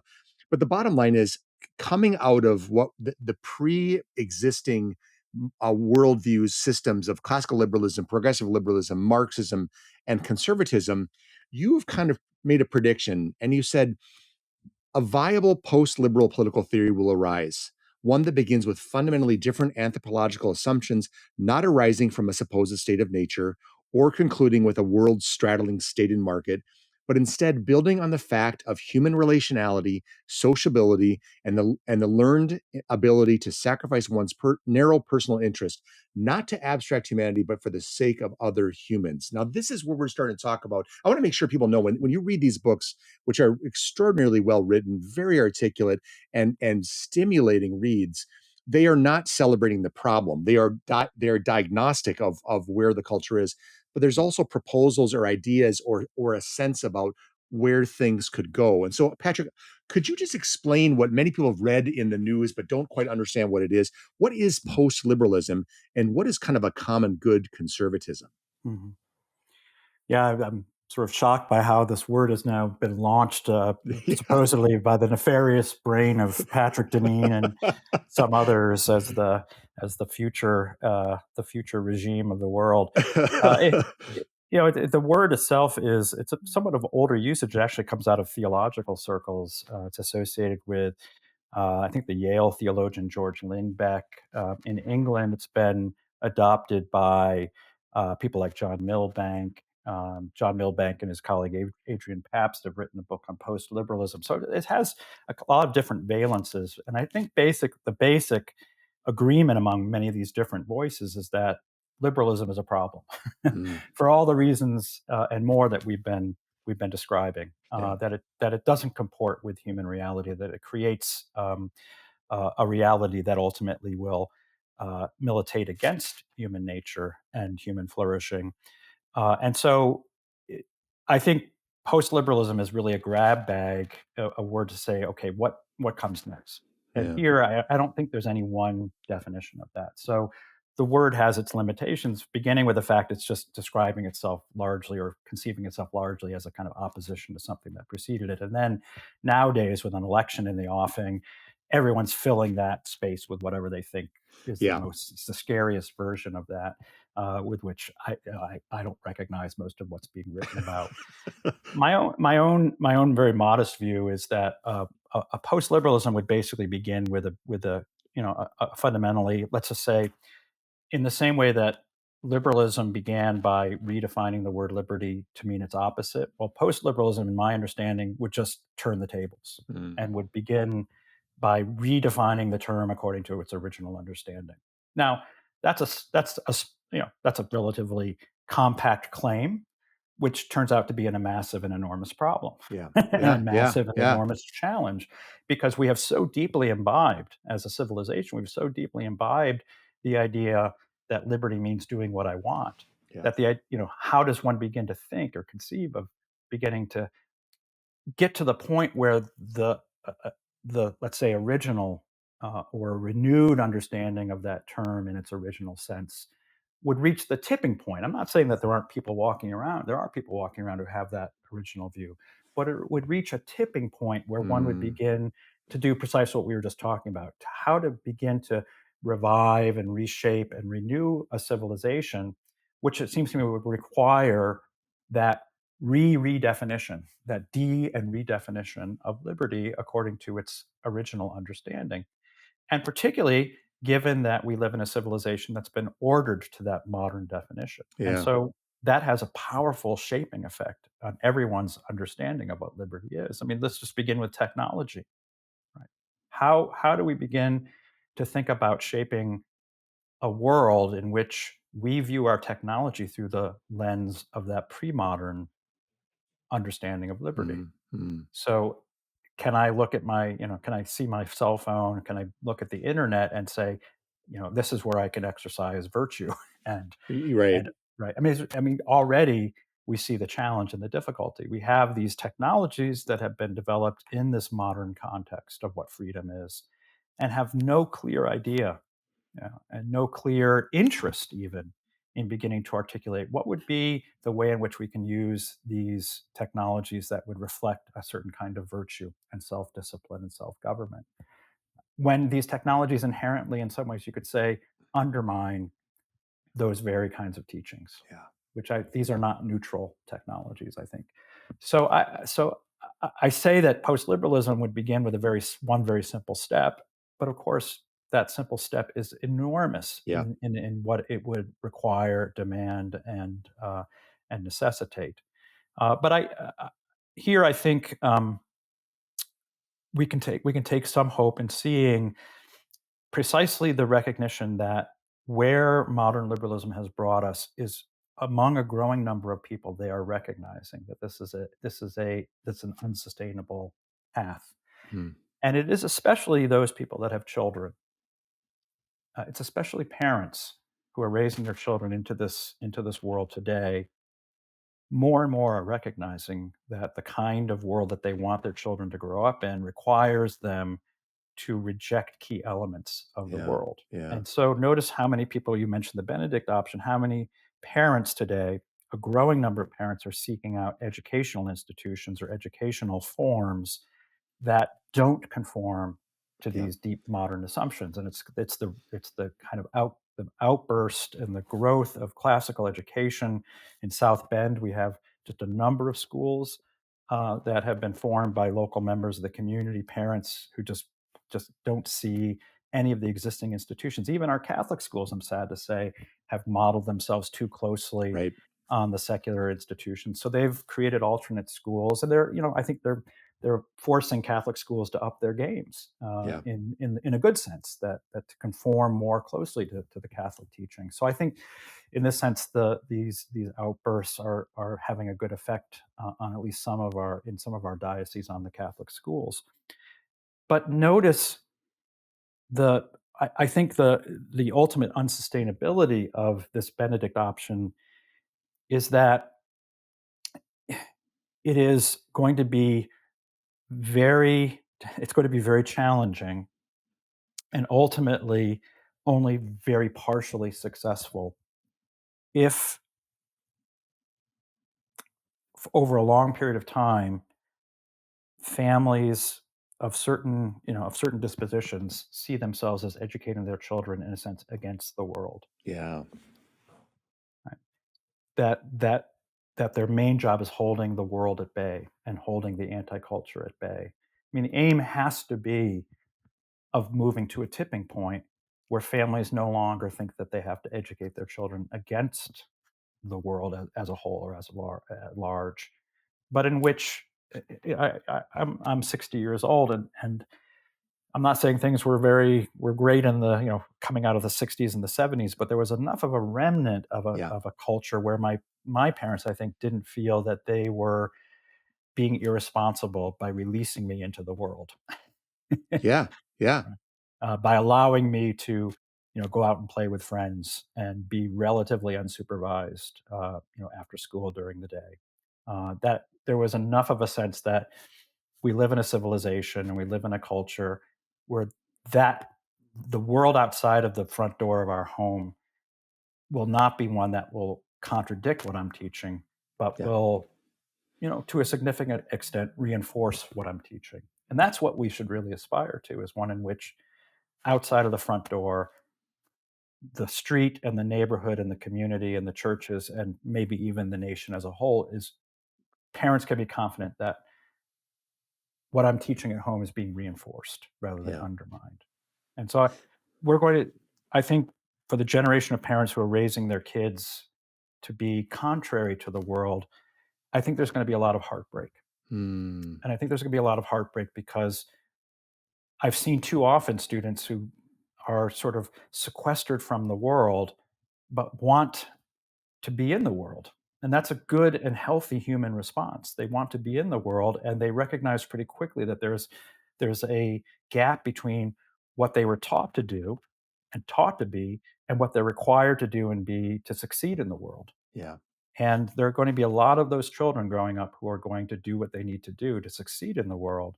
And the parents are going to feel that all of their efforts went to naught. And it's Hmm. going to be the source of deep family division and heartbreak. You know, as you're saying this, I think about with my kids when we were looking, not to be anecdotal, but here I go.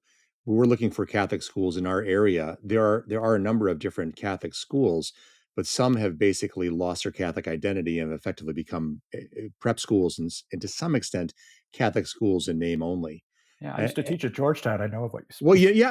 I mean, right? And then I remember, for instance, I remember a long time ago and watching the news, and there was about Dolly the sheep being cloned, and there was a big debate and a big discussion about really there's a society. I mean, across society and among interested parties saying, do we really want to be getting into this business? There was debates about legalizing marijuana, and I know I'm going to upset some people who listen to this podcast, but that it was sort of like, do we need to add that one extra part of people being stoned at a party, being stoned while they're driving? Is there a value add to this? Is there a societal stricture in the name of it doesn't comport with the virtuous direction, the aspirational ideas we're striving for to do that? And when I think about I'm 50, when you think about where I am now, and I think about what has become not only not debated, but strongly advocated for, again, Catholic schools that run away from their identity, laws that are very libertine, debates that are scoffed at when virtue or morality is brought up as an argument on one side. It's like you said, it isn't a matter of, well, you're going to go and hang out with some people that may or may not believe in God, but everybody kind of believes in being a good person and so on. We're in a world where it's much more, like you said, there's a lot more risk for heartbreak because there's a more anger against the traditional, if you will, Catholic Christian religious virtue oriented mentality. And the society and the government has followed suit to some extent, and so has the civil society. So when you say that about a parents with heartbreak, and I have two, daughters in high school, who I think are being wonderfully educated where they are in a Catholic school.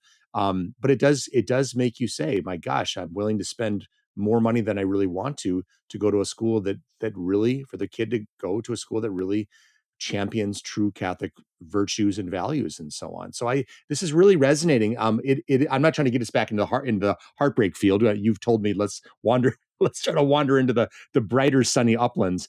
I wanted to, and I reading your book, Patrick, drawing from the wisdom of the people, which brought this is thinking about the post liberal / common good conservatism, drawing from the wisdom of the people, which broadly includes customs, tradition, and common sense, crafting a governance of a mixed constitution, which involves a blend of a few elite and the many people who know each other and resonate in their values.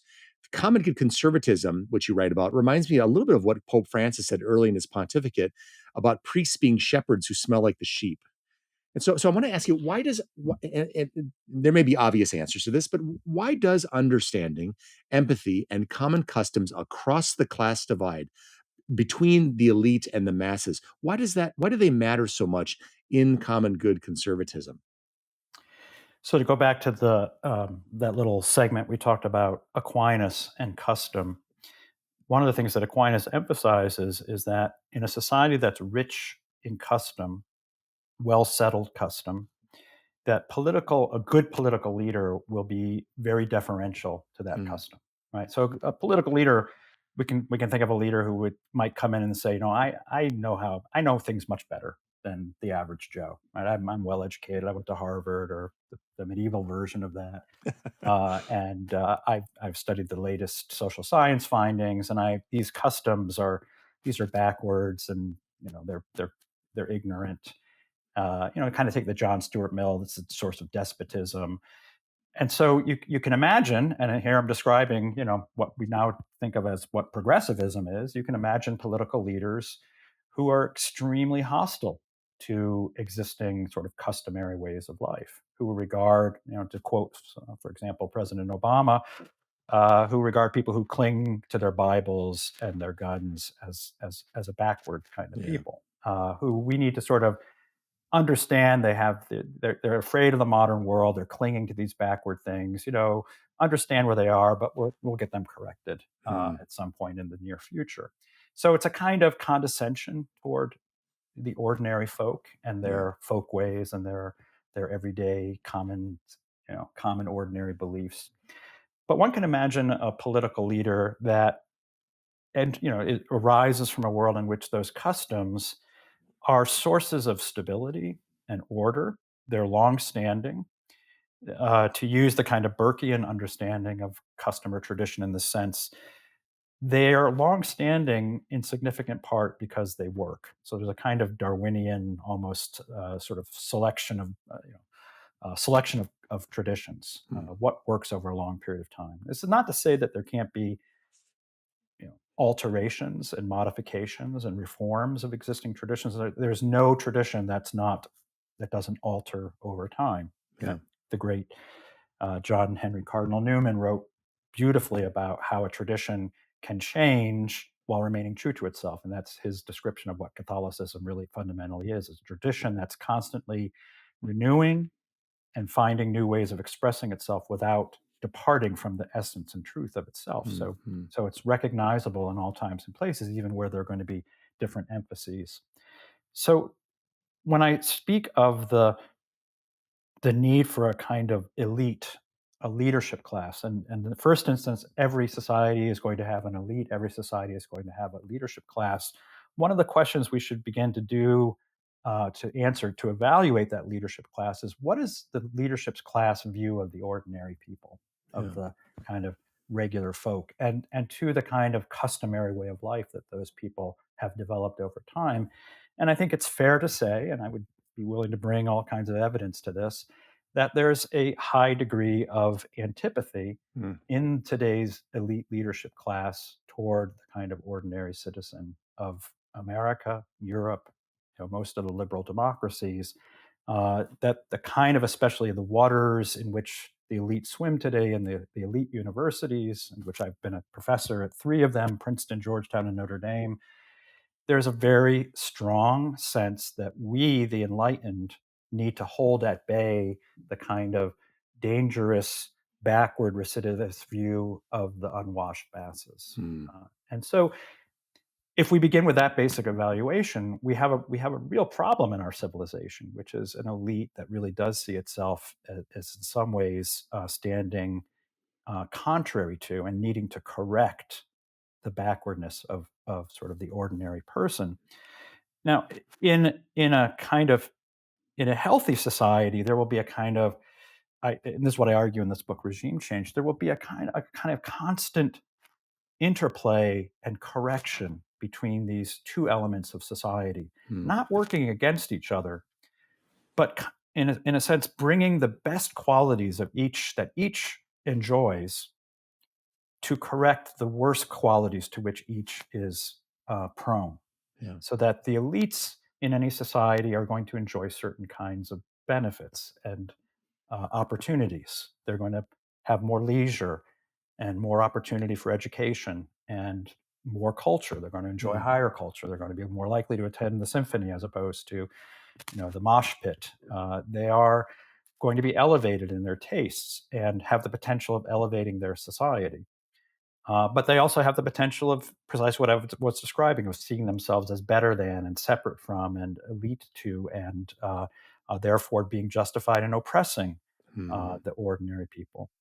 The ordinary citizen is prone to all sort of opposite kinds of uh, negative qualities, a kind of coarseness, a uh, parochialism, xenophobia, uh, the real potential for a kind of traditionalism that doesn't allow for the need for correction, right? Yeah. And obviously, we can think of times in American history where traditions have been really quite abhorrent. So this is not a blanket justification Right. for all traditions, but a kind of willingness to defer, in significant part to healthy traditions, so that but that in its best sense, the many is the kind of repository of what we call common sense, that thing your mother told you should have some of, right? Yeah. That what is common sense? It's this ordinary good sense. It's Yeah.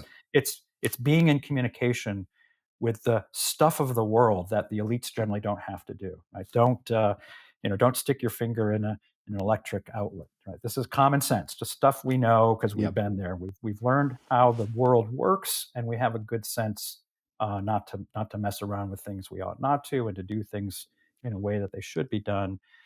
So when I say the wisdom of the people, it's the repository of common Yeah. sense and sort of hard won everyday knowledge that your kind of grandmother was the repository of.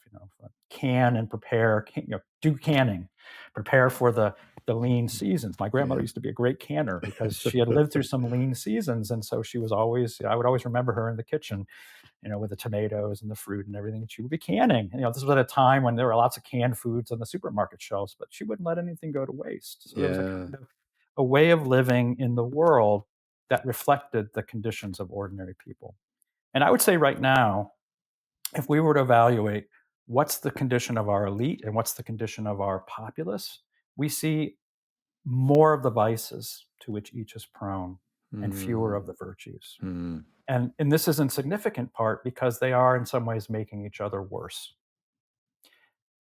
I put more onus and responsibility on the elites, however. And so ultimately, this book is written for the elites. Hmm. It's written for people like me who are teachers in elite universities. Now, that's not to say they like my book. Most didn't like my book precisely because it's telling them to Got to do something change. they don't want to do. Yeah.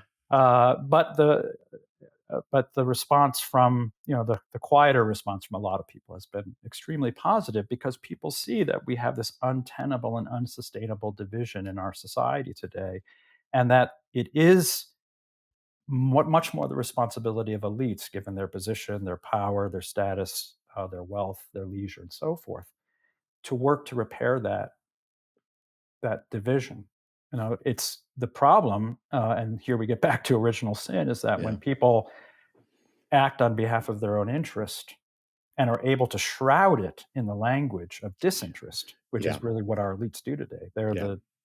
the defenders of social justice and of equality and all the good things, even as they winnow who belongs to them through things like selection to elite Yeah. institutions. These are the most inegalitarian institutions one could imagine that all stand for egalitarianism. I mean, Exactly. it's the most I, bizarre, contradictory, and ridiculous situation to find ourselves in. But it's precisely because it serves their interests that they are so loud in pronouncing and proclaiming their deep commitment to equality. So I think calling that out is, it offends so many of my peers and colleagues. It makes me rather unpopular in the academy today. But I have some hope that maybe it will take a generation, maybe two, but that an elite will arise that will offer an alternative in precisely the way that I was describing, one that will seek to begin to repair a kind of a civilization that has a deep enculturated form, yeah. to which the elites and those who rule in a sort of deference to that wisdom of the people, of the common sense of the people, and that as a result would lead to the elevation of the lives of ordinary people, right? Would lead to so I think so many of our fellow countrymen are wallowing in a condition of, in that classical sense, servitude, Yeah. of servitude to their base desires. And when my wife is from Germany, we go all the time to Europe to visit her family. And when you walk through those ancient streets of any European city, you see precisely the way that the elites in an earlier age sought to elevate they're even the common ordinary people. You walk through those streets and you see those buildings and you see those cathedrals and you see the architecture, and you can't help but feel like, oh, I'm living in a very fine place. I see how my life can be elevated in the midst of these spaces. And that was pretty gratuitous, right? Those to make buildings like that, you could just put up warehouses, Yeah. but of course, that wasn't the object of the aim. The aim was to suffuse the world with the beauty that was assumed was at its base, was part Yes. of the created order, and to do that through our own hands and our own efforts. And as a result, as a common good, right? And I talk about common good conservatism. This Yeah. is a common good. This isn't reserved to one element of society or another. This is a common good available to anyone who's walking down the street.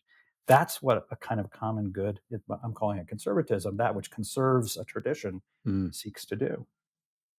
By the way, that notion, what you just encapsulated in that image, that notion or that symbol of a collective effort by the people to craft a cathedral. You think about let's go back to Pillars of the Earth or whatever, but Mhm. the collective work that the workmen or workwoman or whoever, or the some donations or what have you, would collectively be poured into a masterpiece of gorgeous art, beauty pointing to goodness, pointing to truth, a community orientation surrounding God and virtues, and ultimately something that will outlast you and will be admired by your children and your children's children.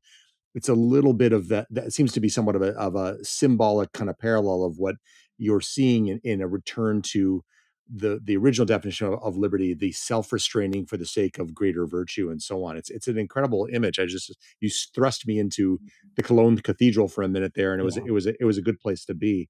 yeah. I, No, I mean, when my wife and I 2 years ago, or 3 years ago, walked through the Cathedral of Chartres, and we mm, had a wonderful guide. I recommend if you can find, I could look for the name, send me an email. I can look yeah, for the name of please. the guide. Any of your listeners as well. But the amazing thing is when you walk through the cathedral, of course, it's just magnificent. It's beautiful. The stained glass windows, justly famous. But every one of those stained glass windows, and this is why you need a guide, every one of those stained glass windows was designed with an educated purpose in mind.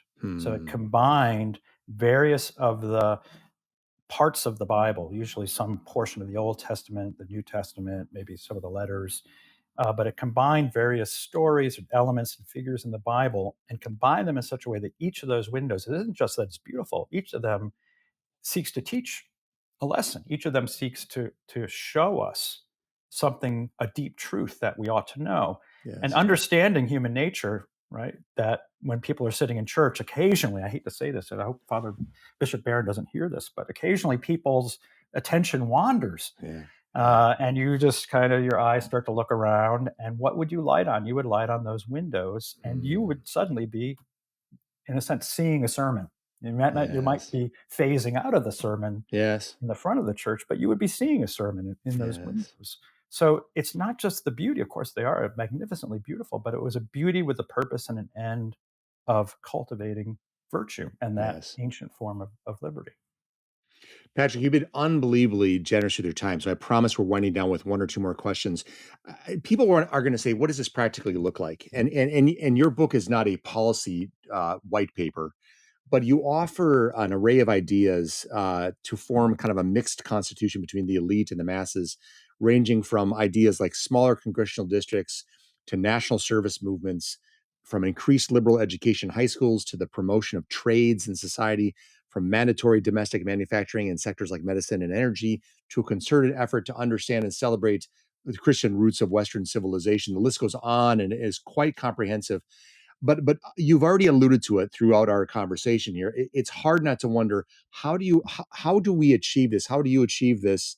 How does the society achieve this amidst so many entrenched and powerful stakeholders? Yeah.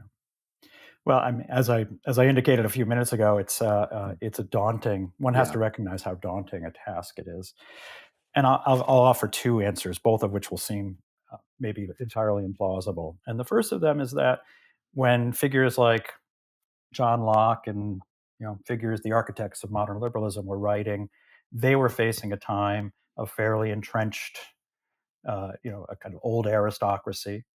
In many ways, one that one can condemn today. Although the old aristocracy did also put up some of these beautiful buildings, but it had become quite corrupt. There was precisely this growing separation between the elite and the many that was Mm, dissatisfying to people.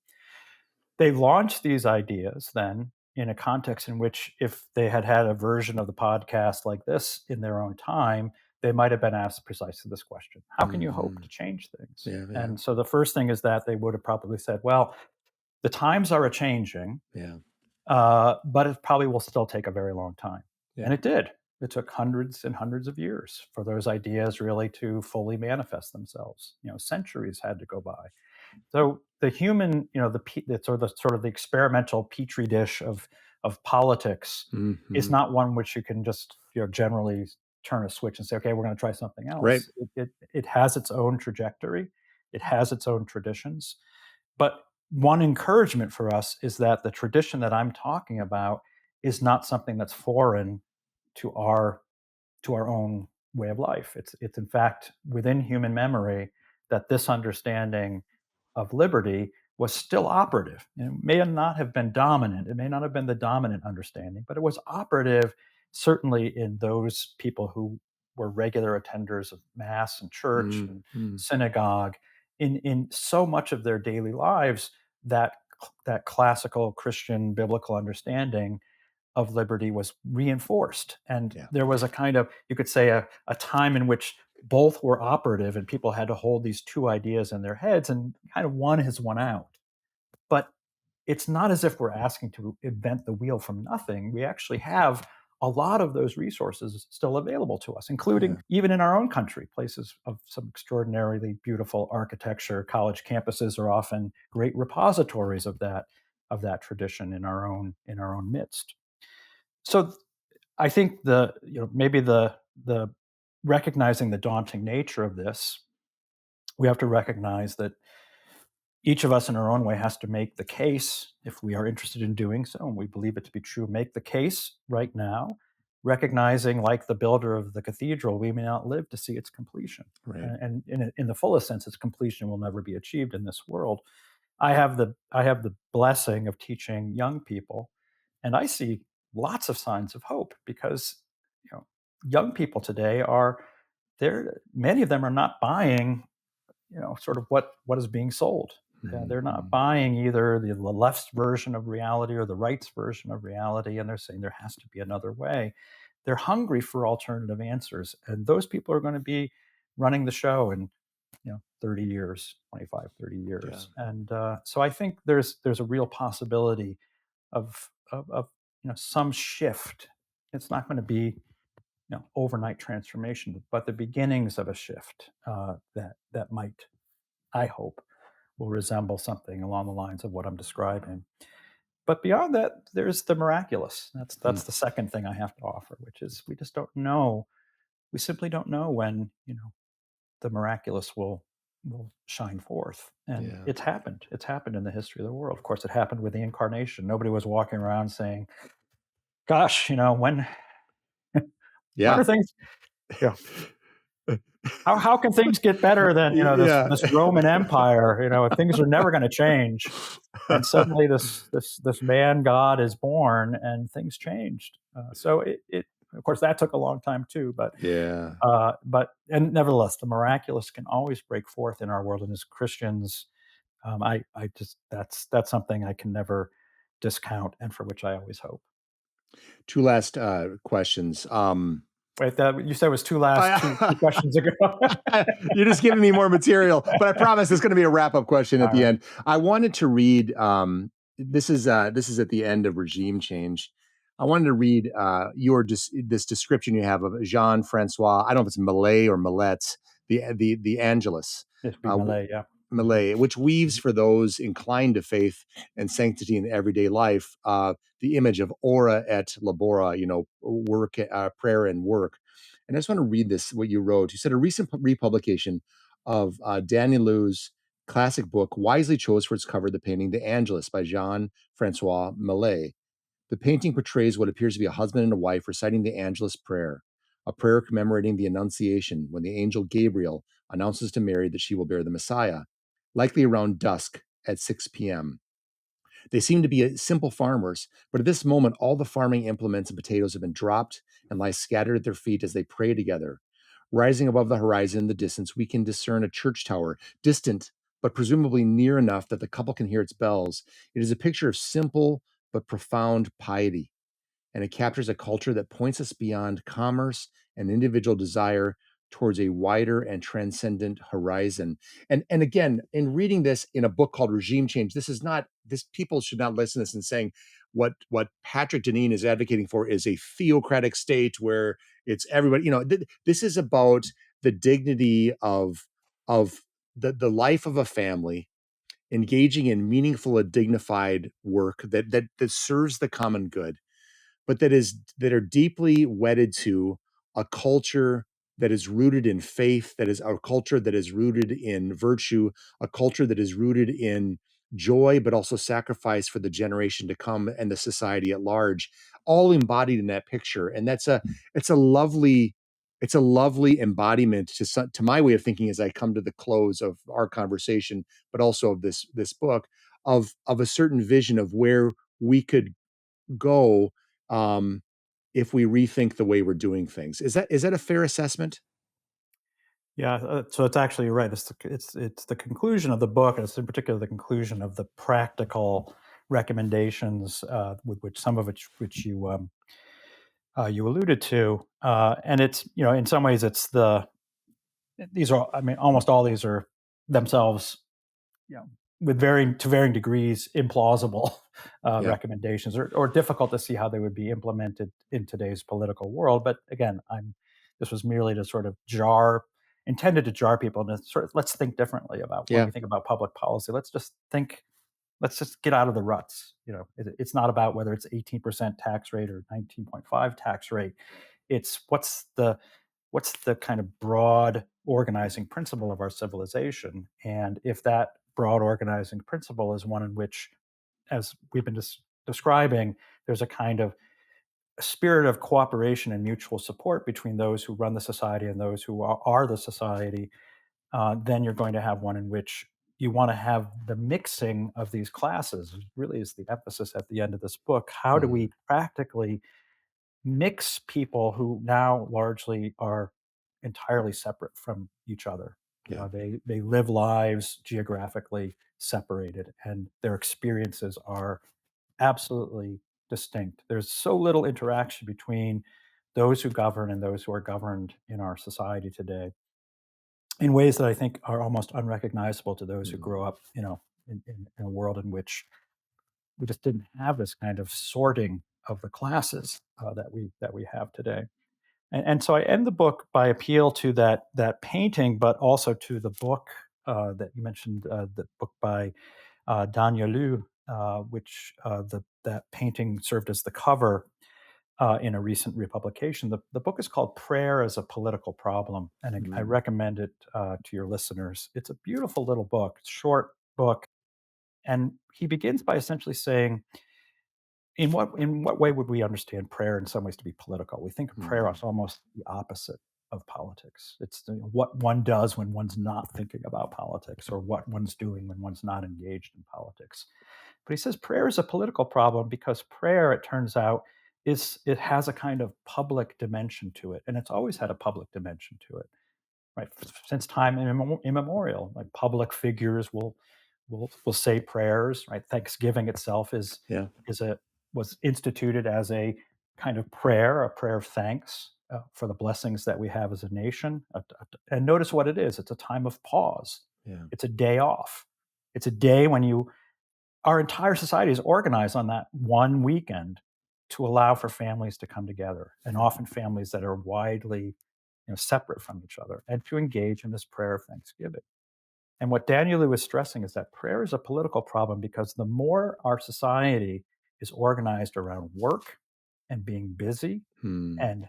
and being consumers and being distracted and having all kinds of organized forms of distraction, and organized forms of distraction that are intended in some ways to contribute to our lives as consumers, right? So if anyone who's watching a sport and thinking they're just watching a sport, of course that's not true. Yeah. You're Yeah. watching it for the commercials, Yeah. and you're watching it to be cultivated as a certain kind of consumer.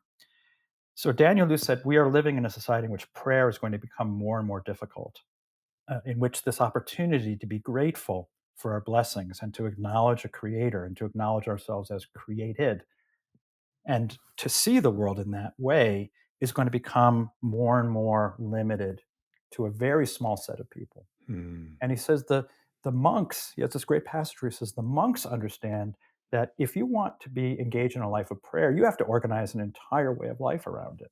Yeah. So literally, like your entire day is Yeah. structured Yeah. around the times of prayer. Why do we take any less seriously, if we are people of prayer, why do we take any less seriously the challenge of organizing society in such a way that we could pray? And that's why that painting is so beautiful, Mm. because it reflects, right, a society in which twice a day, if you've been in Europe, you'll know this, twice a day you get the bell tower ringing the time of day, and then you'll have this prolonged ringing of the bells at 6 a.m., which is always a little annoying if you live close to the church, and then at 6 p.m.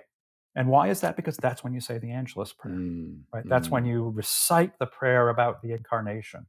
You remember and you give thanksgiving to the incarnation of Christ. And it's a time that's set aside to do that. Mm. And so if we take seriously then the idea of prayer as a political problem and the kind of society it reflects, and how challenging that is increasingly, especially to those who are most prone to being distracted and being consumers and having very little leisure, which are the commoners among us. What could we do structurally Yeah. as a Yeah. political problem? Not to force people to pray, but to No, make no, it to no. make it more possible. And this is where I think at the conclusion of the book, I talk about things such as reinstituting the idea of Sabbath, Mm. reinstituting a day of rest. Right. One notices today, for example, that Amazon will deliver every day of the week, Yeah. and in fact has now forged an agreement with the post office to have post office delivery on Sunday, which never happened when I was growing up. Exactly. So for our convenience, our ability to consume 24 hours a day, 7 days a week, we have some segment of our workforce that is working on Sundays. Yeah. Yeah. Now, I presume they may have a day off, but it's not a day off that maybe their children have the day off. So Right. why ought not we to have, and again, it's in our living memory, why ought we not to have a day off that we can all share and enjoy, like Yeah. Thanksgiving, Yeah. like Yeah. Thanksgiving, which I think wonderfully there's been a pushback against having the stores open on Thursday, on Yeah. Thanksgiving Day, Yeah. Yeah. and the stores have largely sort of succumbed to that pressure. So let's, my proposal would be, if we want to improve the lives of the commoners, those who are least likely to benefit from a kind of, let's say, structural recognition of prayer as a political problem, let's think about ways that we can structurally make it possible for people to give Thanksgiving together, Yeah. not just one day a year, right? Yeah. But make Well, that a more regular thing. well said. Patrick, final question. How have you personally been changed by the time you've spent with these ideas, and what is next? Well, my life has been changed, and I don't know how much I should reveal about this. My life has been transformed by these two books in ways both positive and negative. Uh, I'm an academic. I'm a political theorist, and I wrote these books, really primarily as an academic in the effort to understand. But of course, they're also touching on absolute, third rail of American Yeah. politics. Both books are doing so. And what I've discovered is that when you step on the third rail of American politics, you rile up a lot of people, Hmm. and you potentially get electrocuted. You certainly get a jolt. Yeah. So I've been on the positive side. I've been just so uh, overwhelmingly blessed by so many people who want to talk with me about these ideas, who reach out to me, who talk about trying to extend some of these ideas and teach them or to develop them in their own line of work. I mean, all these. I've just had somebody who works in the social work area write to me and talk about the ways that they're thinking about my ideas in Oh, their particular line of work. So that, I mean, that's just how rewarding to write anything and to have people say, "Oh, this has really influenced how I'm thinking about things," and thank you for that. But of course, there's been a reaction to this, I think, particularly from kind of those who hold or are benefiting from current arrangement, in which it seems that there's no limitation of the claims that they'll make against you, yeah. and to the point of what I think is really slanderous and libellous. But what can I do Yeah. against some of these things? And so I one of the responses is, and my wife always comes up to me and she says, "Oh, this is the newest version of you today," right? There's this like this alter ego, Patrick Yeah. Deneen, Yeah. who I just don't recognize in a lot of the maybe more popular press renditions, and it's both on the left and the right. I pose a threat both to the existing sort of organized political left and the organized political right. And so it has been revealing to me of a very ugly side of our society today that as an academic, I was largely insulated from, I'll admit. So there's been unexpected challenges that have resulted from this work that I've done. But nevertheless, I think amid all of those challenges, there's the benefit of seeing and understanding that clearly it's having an effect, right? If it weren't relevant, and if people weren't either encouraged or worried by what I was saying, one wouldn't see this kind of response that in some cases really does seem to be a kind of effort to deform whatever it is that I've written and said. So oddly enough, there's even an encouragement in that. And so far from preventing me or stopping me from continuing to write and think about these things, my hope and intention, certainly during this time that I'm in Colorado, is to try to produce yet another book in what may be a trilogy, attempting to articulate precisely, as I understand it, what this post-liberal moment and possibility might mean. Patrick Deneen, Catholic, professor, political philosopher, and common good conservative. Thank you so much for taking the time to talk to us. It's been a pleasure talking with you. Thanks so much for having me, Todd. I've enjoyed it.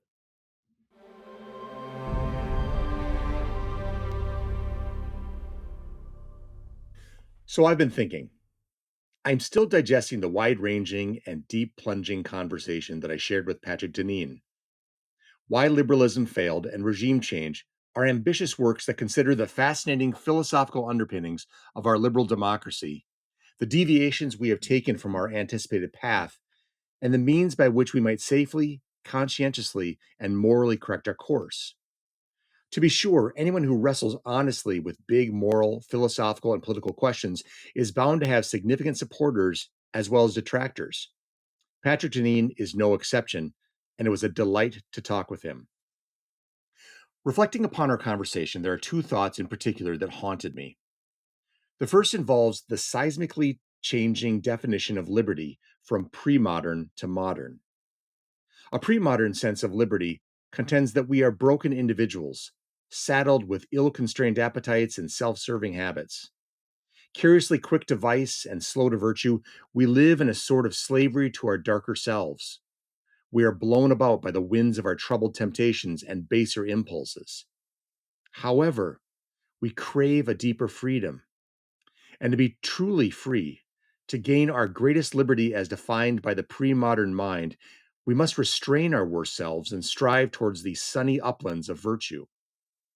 Only through proper moral formation, a healthy will, and the grace of God can we conform our souls to the unchanging criteria of the true, the good, and the beautiful. In so doing, we leave the shackles of sin behind. We are finally free. Eons of prophets and philosophers, novelists and playwrights, essayists and pamphleteers have championed this notion of liberty. But the second definition of liberty, the modern definition, jars us with its starkness. It goes something like this. We are enormous souls straining against arbitrary, if not malevolent, constraints that limit us from our fullest potential. And what is our potential according to the modern definition? Whatever serves our appetite, whatever self-actualizes according to our personal definitions of actualization, whatever frees us from the bigotry of tradition and custom, mores and morality.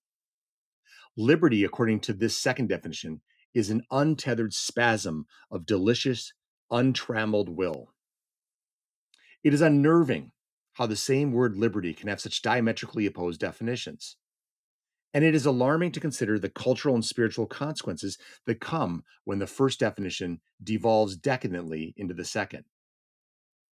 A second thought that has stalked me since my reading of and conversation with Patrick Deneen is the notion of John Stuart Mill's harm principle. Who are you, Mill seems to ask, to prevent me from doing something that will harm no one but myself? Mind your own business. You live your life and I will live mine. This is the essence of any arch-libertarian argument. But wed Mill's individualistic harm principle with an imperialistic ideology that deftly defines harm as anyone or anything possessing even private reservations, and as such, deserving to be socially, politically, or legally purged from the body politic, and you don't have a Millian liberty, but an Orwellian totalitarianism. The question of the evolving philosophy of liberty and the liberal democracy it has spawned is a worthy but perilous study, one that we will not exhaust anytime soon.